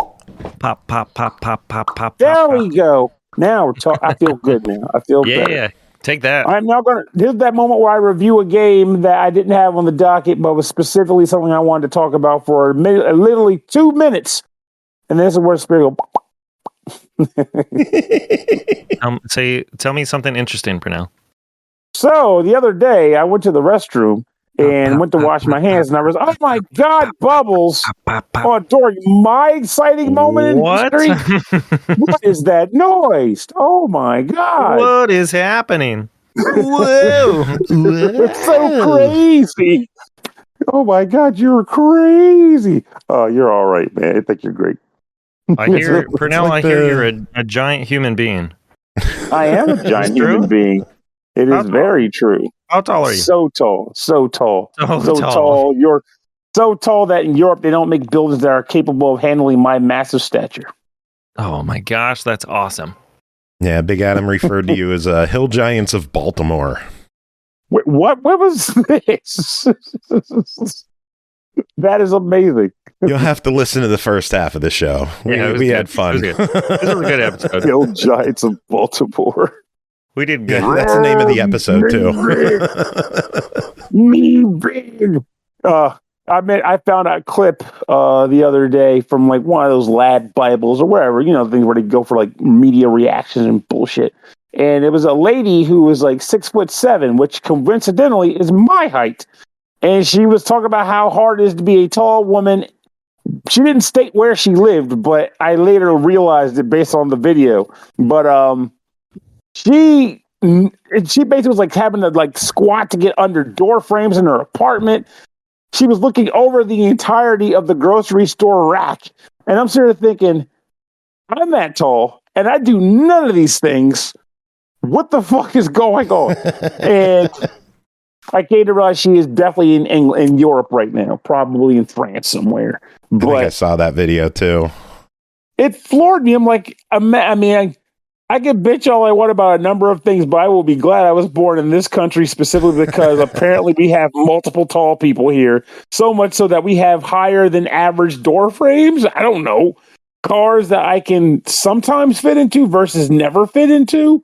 It's an ordeal, man. It's an ordeal. Sounds very stressful. It is very stressful. So stressful that I want to pop bubbles sometimes just to kind of relieve myself of the frustration.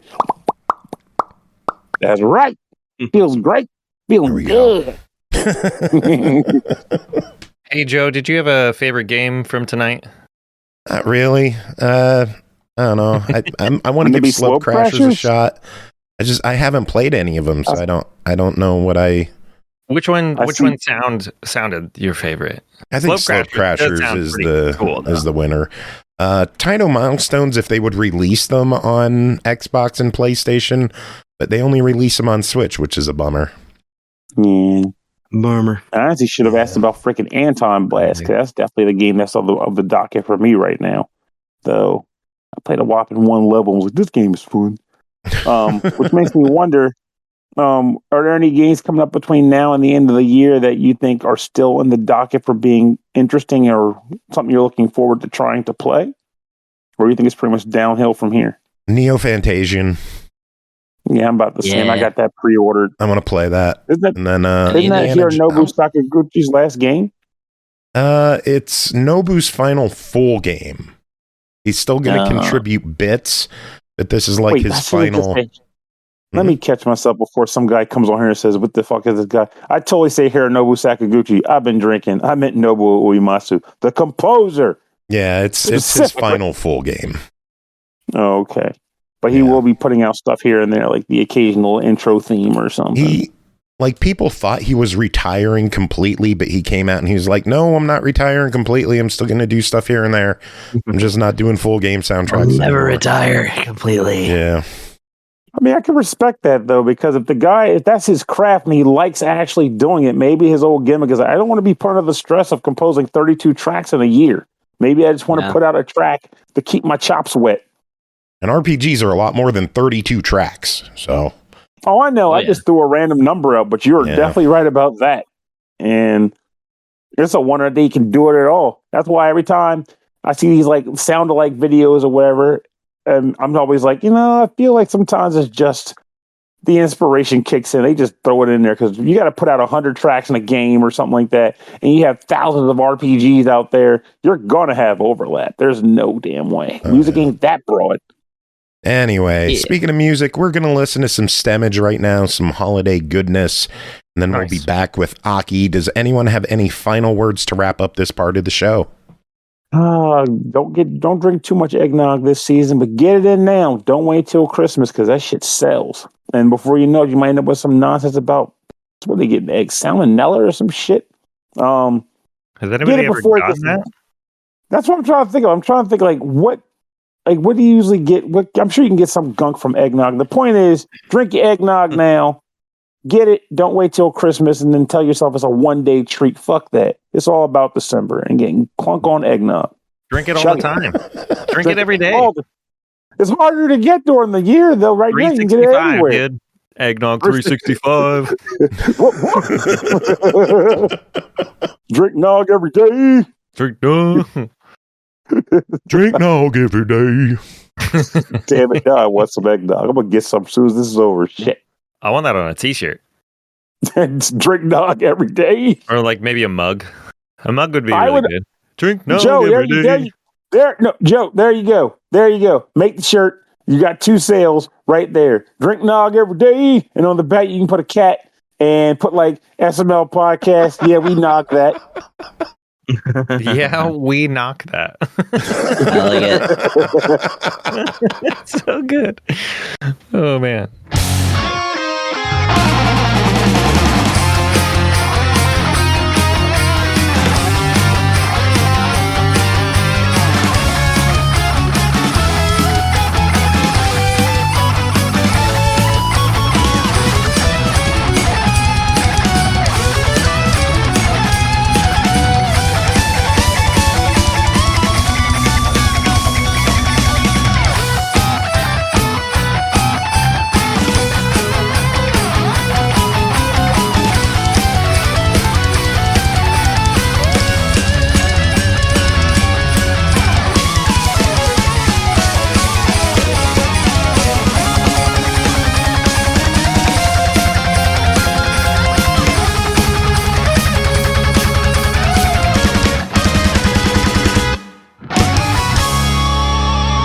Just be like, oh yeah, and we have this dumb bitch who wasn't here today. And there you go. Problem solved. All right, and moving on, we have this dumb bitch who wasn't here today. Aki, how are you doing? Pretty good, you know? Do I keep that intro or do I do it over? Yes, keep it. For anyone who's like, what the fuck? I totally gave him permission. I told him to say it. It's fine. It's I'm gonna okay. bleep that so no one could hear that. That's great too. Nah, I'm too lazy. I remember I bleeped you on the one kid's corner for the hell of it. And yeah, that was so much work. Like chopping up your file, removing your audio, replacing it with the beep Oh, it was a pain in the ass.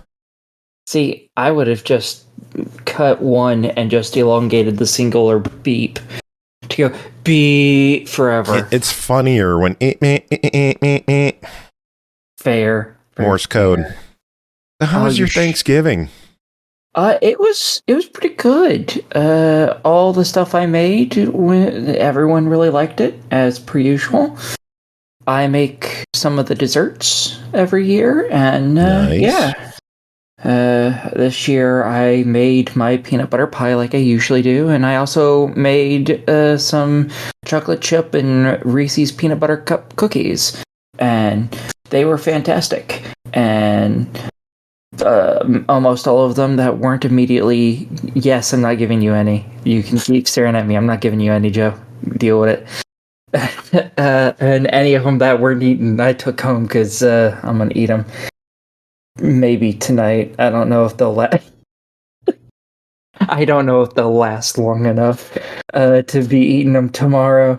But yeah, they were delicious. I just got some standard ass chocolate chip cookie dough and just smashed up some Reese's, and oh, it's so good.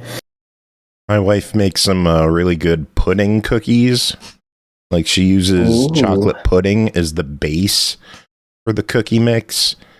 And our favorite one, or her least favorite, but everyone else's favorite, is chocolate chip mixed with Heath bits. Ooh, nice. Yeah, everybody loves it except Ashley. And she's like, why the fuck do people like these?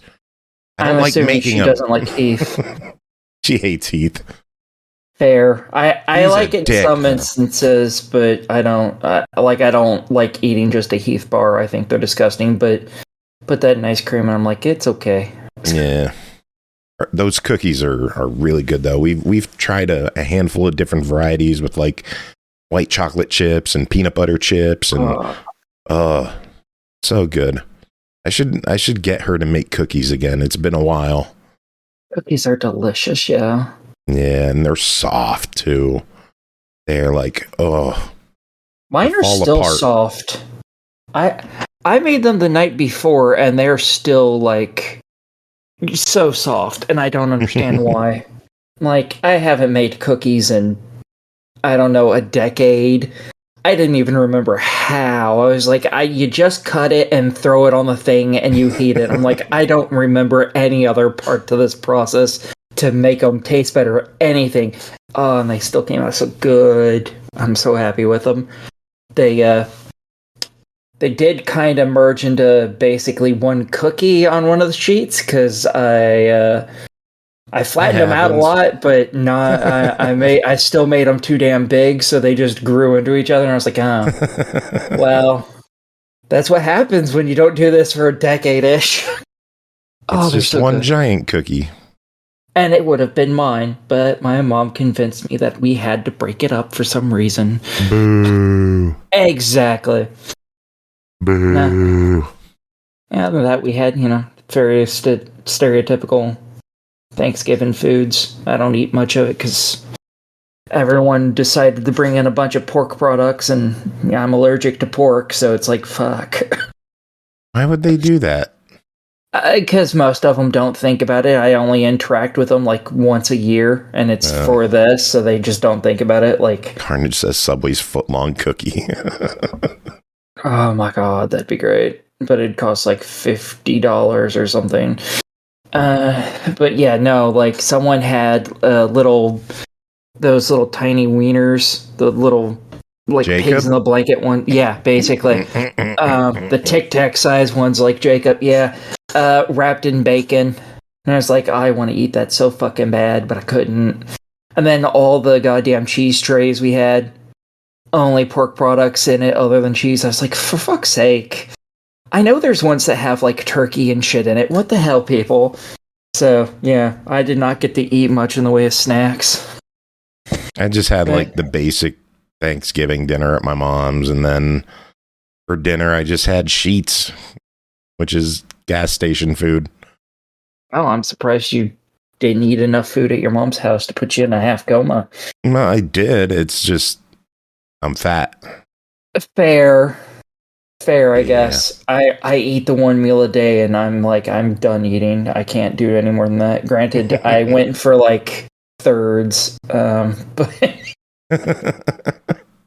yeah, we my mashed taters, sweet potatoes, rolls, turkey, light meat, obviously, because who the fuck eats the dark meat of the turkey? Come on now. It's disgusting. Some people do. I was honestly expecting you to give me the side eye because that's what you eat or something. No, I just eat whatever. As long as I get a lot of mashed potatoes, I'm good. Damn straight. I probably Give me half the damn mashed potatoes. taters. What kind do you guys do? Do you guys do like homemade, actually mash them fucking potatoes yourselves, or what kind of store-bought shit do you get? My mom does homemade mashed potatoes, but she does whipped potatoes. Like she adds extra milk to it, and she uses a blender like a cake mixer to just mix it and whip it, and they're delicious. Nice. We the one year she accidentally put too much salt in. Like she went to pour a little bit in, and the lid came off, and it just poured in. She scooped as much out as she could, but she obviously didn't do well enough, and she still gets shit about it every year. This is like a decade ago, and we still give her shit. Jesus. Yeah, see, we make the full-on, add water to the mix type of potatoes, mashed potatoes, and I fucking love that shit. I think I'm like the only person in the family who really likes it because I eat like half the potatoes every year when it's made that way. I like instant mashed potatoes. They serve their purpose. Yeah, I just think it's delicious. I prefer that over, homemade, or at least my mom's homemade. God love her. I fucking hate that shit.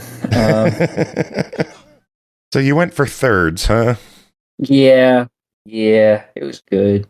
And deviled eggs. Well, speaking of threes, you got 3 games to talk about. Awesome. First game for Aki is 9 Souls, developed and published by Red Candle Games. Released November 26th on Xbox One, Series X and S, Switch, PS4, PS5 for $29.99. Also available as part of Xbox Game Pass Ultimate. 9 Souls is a lore-rich, hand-drawn 2D action platformer with Sekiro-inspired deflection-based combat Embark on a journey of Asian fantasy, explore a land once ruled by an ancient alien race, and follow a vengeful hero on a quest to slay the 9 souls, the powerful rulers of this forsaken realm. Aki, what is 9 souls? It's hard, is what it is. Start off, this game has 2 different modes. It has standard and story, and choose story, folks. Just choose story, okay? It is the correct option. Apparently, it does not stop achievements. There is an achievement for beating it on standard mode, but fuck that. Just play it on story. The main difference between the two is story mode. You can mess with 2 modifiers for it. One of them is damage taken, and you can drop it to 1%, so you take next to no damage.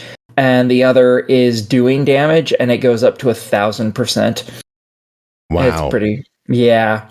Yeah. You could just, wreck shit. You would think so. I did right before we started this, because I was like, man, because it told you that you could do that, but it didn't tell you where. I figured you could do it right when the game started, and I was like, I never saw that, so let me check the options real quick, see if that's actually in there, and I found those 2, and I flipped it up to 1,000% from 150, which is where it automatically starts off at, and I killed really weak enemies that took me 3 hits in a single hit, and then I found other weak enemies that still took me a handful of hits, and I was like, oh, I was really expecting just to be able to walk into a boss room and smack him in the face once and send his brain splattering against the wall on the other side of the arena, but okay.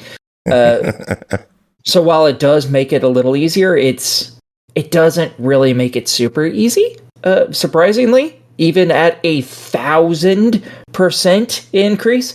Whatever. But yeah, you play as a little...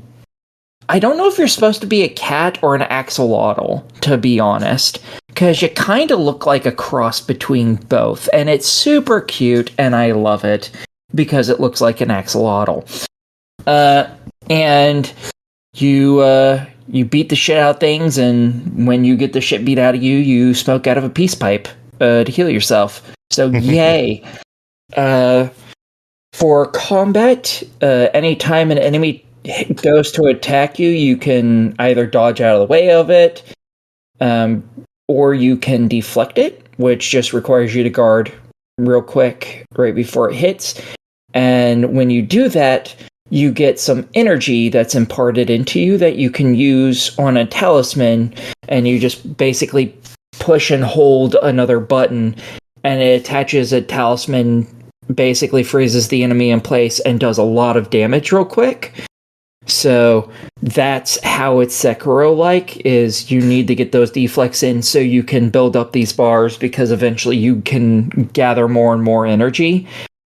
And anytime you use that move, you use all the energy that's available. And the more of it you have, the more damage it does. So, right now, I'm at 3. I think you can get up to 5 bars. I only have 3 unlocked so far. And I do a ton of damage when all 3 of them are filled up. Not enough to kill lots of basic enemies, at least at 150% damage. We'll see how that fares at 1,000%. I can't wait to try that. That's going to wreck some shit. But yeah, there is a skill tree. You level up just like you do in any Souls-like game. When you get killed, which you are going to get killed, it's just going to happen, deal with it. You have to go back and collect your XP and shit from that enemy by killing the shit out of them to get it back. There are some upgrades that allow you, after you pick that up, to heal some, which is nice in case that is a hard fight. It's not like you're losing any of your current levels or anything. It's just stuff that you could use to level up your money, things like that. So you're not actually losing anything important, because in this game there's not like, oh, I can do this other type of heal, but if I use it, it's gone, or oh, I'm going to use this to boost my attacks. There's no stuff like that. Everything you buy is permanent to your character. So when you're losing money, you're just losing on being able to buy upgrades as quickly. Because all the enemies respawn, you can just go right back through them and kill them all for the exact same money you just lost. So you're not losing a ton. And there's a whole bunch of save points around, so you're not losing very much distance even, which is pretty fantastic. I haven't found that to be a very major issue. However, at the beginning, it was a pretty big issue because I kinda, sorta didn't know that it did that. I wasn't paying a lot of attention, and I died and didn't get back to where I was because I didn't realize I lost all that shit and died again at some point and lost it all. And I went to go buy some stuff, and I'm like, wait, I had a level up. Where'd it go? So, yeah. Know that walking in. Don't be a dumbass like me and be like, oh, it's a Souls-like. Obviously, this thing that's in every fucking Souls game isn't in it. Be a little smarter than me. So yeah, you are fighting in this. It's both a technological future and past at the same time. Basically, the lore of this is that you and a bunch of other animal-like people have decided to create ape men, i.e. humans, on this planet, and you use them to feed yourselves or something. I'm not quite sure on that yet. But you use them for power and food and stuff like that. So they're all basically in the fucking Stone Ages or some shit, whilst all of the enemies you're fighting are either baseless beasts from the land, or they're technologically advanced like warriors. So yeah, it's really interesting. You know, I think right now I am fighting robot samurai things, which is interesting, and weird slime creatures that are exploding anytime I get close to them, which really kind of pisses me off a little bit. Because that's a never-ending source of damage. So yeah. Exploding enemies always suck. Yeah, and it just so happens the area I am in has a fucking ton of them. And it's not even like you attack them, they explode. It's if you get close to them, they'll also explode. They'll explode either way. No. So you have to hit them and then dodge away from them to avoid getting hit. And some of the enemies, when you defeat them, they explode and send this goo everywhere. And when you get close to that, it explodes too. So it's like, fuck my life. I've died to that shit so many times. It sucks. But usually it's not that bad. Yeah. This is basically, if you've played a Souls game, this is basically this game's version of the area that's just fucking poison everywhere. That's what this area is, and it sucks ass.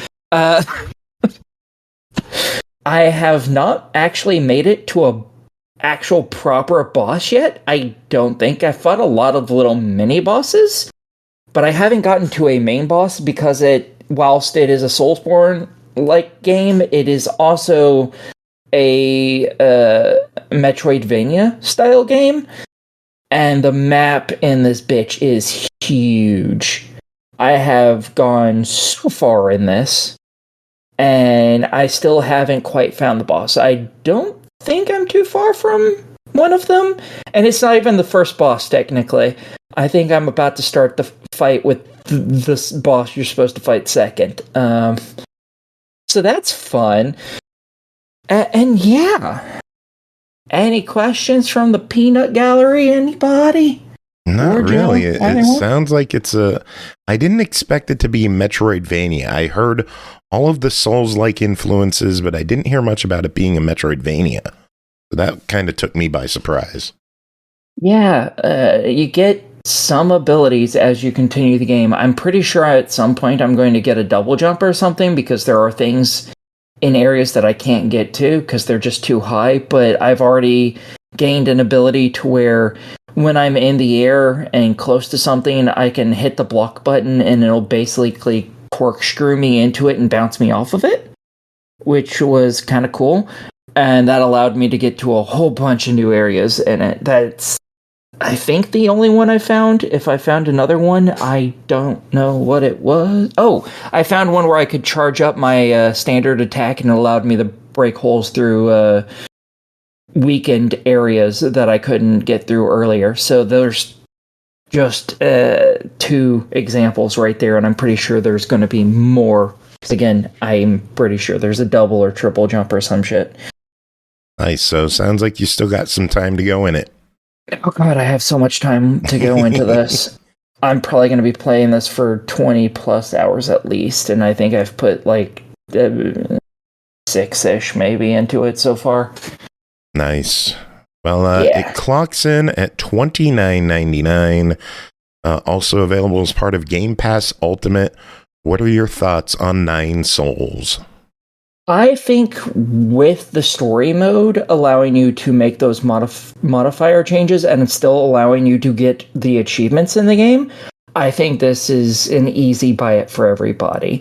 Because you can start with that doing the least amount of damage and you doing the most amount of damage, and as you get more familiar with the game, you can start to tweak those to make them more in line with the standard game.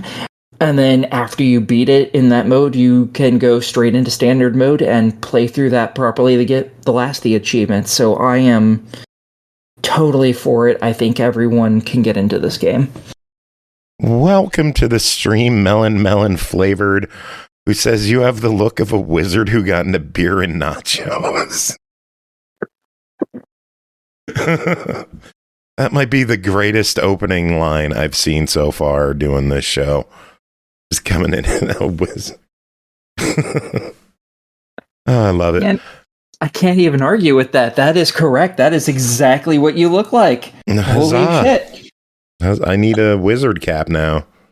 Damn. Oh my god, that'd be fantastic. All right, moving on. I don't even know how to move on from that. You just don't. You accept it. Yeah. All right. And you let it wash over you. Let it just feel. I feel it. Put it in the merch store. Oh my god. Joe the Wizard. You put a wizard hat on me and just be Joe the Wizard. I mean, we have a Jacob pillowcase, so... Oh, let's not bring that up again. We can have anything in our merch store. Even if it shouldn't exist. Exactly. Clearly. That's most of our shirts, really. Next game, Hexguardian, developed by Split Second Games, published by Yogscast Games, released back in May on the 2nd on Steam for $11.99. Hexguardian is a roguelite tower defense game where you build your own maps with hexagonal tiles. Build and upgrade towers, recruit armies, learn spells, construct wonders, and place tiles to create a path to enhance your defenses. With plenty of game modes and talents to unlock. Aki, what is Hexguardian? Okay, in this, you start a level and you have a castle that you have to protect. And you have to set up some shitty little bitch towers to shoot anything that comes through. Because realistically, they kind of suck. And as you kill enemies, you get the ability to unlock new tiles for the map. And these tiles are randomly assigned. And they can be either just straight up full land, which, you know, will probably have a couple items that give you money every minute. You can have an extension for a waterway and an extension for a groundway. Sometimes it'll have multiple pieces of this all in one tile, so you can have both an extension to water and a pathway, so on and so forth. And with those, you can actually extend how far enemies have to move to get to the castle. So you can just make the pathway longer and longer and longer in order to put more defenses down to kill more of them to make it through more levels. You also get money via all of the buildings that are around that give you money. And you can sell those, by the way. However, if you sell them, they stop making you money every minute, so be prepared for that shit. And yeah, you get to otherwise place various little towers, and you start off with 3 towers and archers that you can place down. And as you continue through the game, you get access to other things, like very quickly you get access to an altar, which allows you to summon a hero, which I didn't find super useful personally, but that's mostly because I made pathways really long and just obliterated things before they got to my hero. And every level can continue basically forever. You eventually, the enemies have so much health that you're not going to kill them. It's just a fact of life. And they're going to get through and fuck up your castle, and that just is what it is. So every level after, I think, 20, you just get extra experience. A lot of it, which you then take and you unlock talents with it. And talents are permanent upgrades that you get for various things. You know, some of them might be, now your basic arrow tower does more damage, or your castle now has some extra HP, or your hero that you summon has more life, so on and so forth. But it also has things like, hey, now you've unlocked this brand new fucking tower type. You start off with a cannon tower, which does area of effect damage, an arrow tower that shoots things, a ice tower that causes enemies to go slower when they get hit by it, and archers basically to allow you to hit boats that are in the water, because the other ones are kind of shit at that. And, when you go into the talent area, you might be able to unlock a fire tower that sets things on fire, or an acid one, stuff like that. So you also unlock new fighter types other than just archers. So you can start putting, hey, here's some knights or whatnot on the map for the road areas to fuck up enemies as they're coming by, which is really nice. And yeah, you just build longer and longer pathways. You can even close off pathways so that there's less areas for enemies to spawn from. And to do that, you need to get enough of the land types to basically create a circle. Instead of having something go off, basically off the map, you have to create a circle there so that it doesn't go off the map anymore, and that basically creates, a culvert there, and now no more enemies are coming from there because it doesn't connect to the outside area. And the fun thing about this is, if you want, and you have the time and the power, you can actually close off everything and make it to where enemies can no longer spawn on the map and win that way. Which I've done. It is very fucking hard to do, but it's really fun to do. There also are achievements for blocking off all the lands, and another one for blocking off all the rivers. So that's really nice. And yeah, that's really all there is to it. It's really just a place your shit around and they shoot enemies type of game. Cool. Well, it clocks in at $11.99. What are your thoughts on it at that price?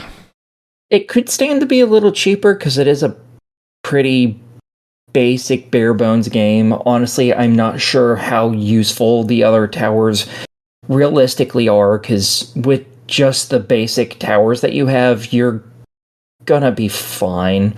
Realistically, you don't need any of the other ones that come there. All of its other upgrade abilities are kind of useful, but they're not super useful in the increments that they are, so it's not like, you get an upgrade for your arrow tower and suddenly now it's just kicking a whole bunch of ass. No, it's already kicking a bunch of ass, and it just makes it kick ever so slightly more. So I would like it if the game was a little cheaper. For what it is, I'd say probably around $7-8. I would feel very confident, be like, yes, 100% buy it. So for this price, I think it's more of a try it area. I don't think it's necessarily a bad game. There's just not much there. Yeah. In terms of price, it's on sale. If people are listening to us on Twitch, it's on sale for the next few days for $7.19. If you're catching the video on demand or YouTube version of this, the sale probably ended. It only went until December 4th. So it's possible you got a few hours left in the sale, but otherwise, wait for the next one, I guess. Yeah, at that price, the 100% buy it. Totally. Cool. All right. Well, we got one final game to talk about tonight on this episode, and that is Dead Island 2. We are revisiting this one thanks to Dambuster Studios and Deep Silver. The base game is available for $49.99, or the Ultimate Edition with 2 expansions and a buttload of cosmetics is available for $69.99. Patch number 6 released October 22nd and brought New Game Plus with it and more. A deadly virus is spreading across Los Angeles, turning its inhabitants into zombies. Bitten, infected, but more than just immune, uncover the truth behind the outbreak and discover who or what you are. Survive, evolve, and become the ultimate zombie slayer. Aki, what is going on in the newest version and update of Dead Island 2? Okay, so y'all might remember when I reviewed this for PC. Was that even this year? That may have been last year. I can't remember exactly when at this point anymore. It's been a I don't know. I'm a hot minute. Forget. Yeah, it's been a hot minute. Yeah. It was a good game. I told you to go buy it. So there you go. In this, they've added New Game Plus. I have not gotten into that, but it does make the game a lot harder and adds in some special zombies. I think it's a group of 10 special zombies that aren't in the standard game when you play in it. And if you kill all those, you get a new outfit that for your character, whichever Slayer you use. So that's kind of interesting. Otherwise, they've also added a multiplayer mode that isn't like just playing the base game with other people, which you can do. It is a round-based game mode instead. And basically you play as the Bobcats, which is a group of side characters in the main game that your character goes and finds and helps. And you get to play as them, and they're basically part of a fraternity or sorority. I'm not really sure what it is. For a university, and they are trying to keep their little frat house or what have you, safe. And you have 5 days to get all the stuff that you need and then protect the house from an onslaught of zombies. And you get a whole bunch of different objectives that you can choose from each day. You get like 3 of them, I think it was. And each one of them has a different difficulty tied to it, which just tells you, hey, there's going to be special zombies here, so on and so forth. Random items drop for you to pick up and use as weapons, and they're not always particularly good. I found for the first few games that I played in, most of them were kind of, what's a nicer way to say absolute fucking trash? Shit. They were shit. So, realistically, the first thing you need to do after the very first day is take any of the weapons that have long range and upgrade them motherfuckers as soon as you can, because they are trash in the utmost. They are the trashiest garbage you're gonna find. You stole those right out of the dumpster, yo. And hopes that maybe they'll be somewhat useful. Good luck with that, too. But all of the objectives you have, some of them will give you new items. Like, some of them were like, oh, hey, yeah, you do this, and if you survive this day and do what we tell you to do in this day, suddenly you'll get access to a whole bunch of guns for free. We'll just toss a handful into all of your inventory, and you can figure out what one you want. We did one of those, and we succeeded, and it was great. It gave me an assault rifle that I really, really liked. And then there's, other ones that are like, oh, here's a whole bunch of melee weapons if you do it, or this type of enemy will not show up at the end on the 5th day in the last wave, which is fantastic. We tried 2 of those, and we failed 2 of those. Those are usually really hard, and they really suck, and we were a really bad team, as I learned as we played further and further into the game. We kind of sucked. But yeah, whilst you're doing this, you also gather up experience for that specific character you're playing. Each of them can rank up to level 5.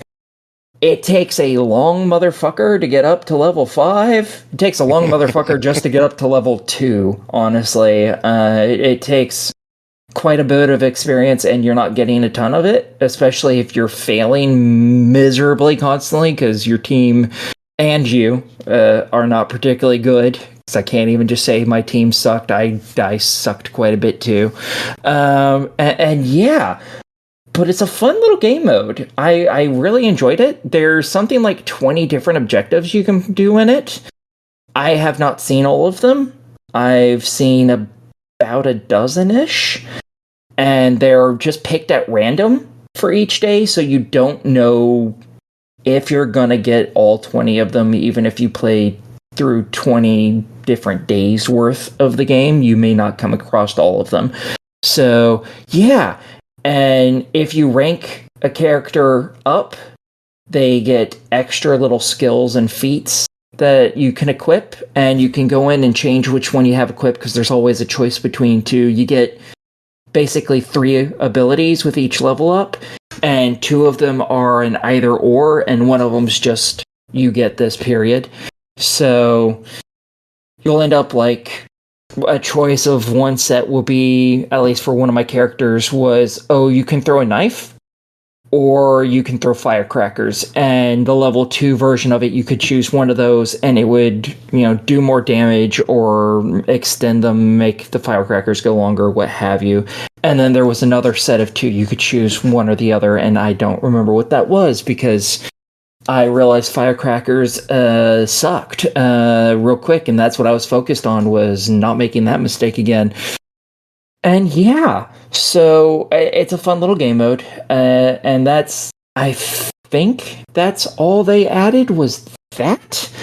I'm not completely sure, because I also got the Ultimate Edition with this review, and I'm not sure what all was Ultimate Edition extras and what was part of the update, because originally a lot of the outfits, I believe, were part of different packs that you could buy, cosmetic packs, and it seems like at least some of them now can just be given to you by playing like this mode or going through New Game Plus and stuff like that, instead of having to buy the pack, which is pretty cool. And yeah, I like some of the costumes because they're pretty sexy, at least on my character. And yeah, that's, of course you would say that. Of course. Hey, Amy's a cute Asian girl. I'm not going to complain, okay? It is what it is. I'm shaking my head in disgust at you. If you saw her, you'd understand. Probably. The game costs $50, or they have the Ultimate Edition with all of the bonus goodies for $70. What are your thoughts on all of that? I originally didn't get to play any of the DLC because I had just the base game on the PC. And this is the Xbox version that I got for this one, and it was the Ultimate Edition. I've played through one of the DLC, and it was really fucking fun. I thoroughly enjoyed it, and it gave me some new cards that I could equip to my character for extra powers in the main game. So I am totally for the Ultimate Edition. The number of the outfits look really kick-ass. And just this extra stuff that you get from playing the DLC is really fun. Like, just the one that I played out of the 2 that are there, I got a silent weapon that does more damage than basically any of my other weapons do by a not insignificant degree, called a crossbow. as well as a specialty card that I immediately started using because it was better than all the other cards I had. So yeah, I am all for the Ultimate Edition. Easy peasy, totally worth it. If you're like, I just want to try it, Game Pass, I believe you said it was on, right? Yep, it is on Game Pass Ultimate, which is pretty cool. And if you are an Ultimate subscriber, you could save 20% off the Ultimate Edition and get it for $55.99. Even better. Go get Game Pass Ultimate, try it out for a little bit. If you like it, get it at the reduced price, because fuck yeah. I think this is a really fun game. I played the first game and it was so-so. And this game is so much better. So much better. I am totally down for this game. I love this game. Cool. All right, well, that is it for this episode. We made it through. Aki, thanks for being here to wrap things up at the end of the show with me. Thanks to everyone in the first half of the show who I don't know who the fuck's on because it's Thursday and we're doing that shit on Tuesday. Music this episode. I'm not prepared. Good, don't ask me because I don't know music. Well, we did Tiberian Sons last episode. Let's do them again. That works. Cool. I'm going to do the Sons. Do you have any final words to end the show? I hope you all had a very, very good Thanksgiving, and I'll talk to you later, sluts. Speaking of Thanksgiving, have you ever seen Thanksgiving? No, I have not. You need to look it up because it has the immortal line, "Gobble, gobble, motherfucker." Yep, that's now on my list.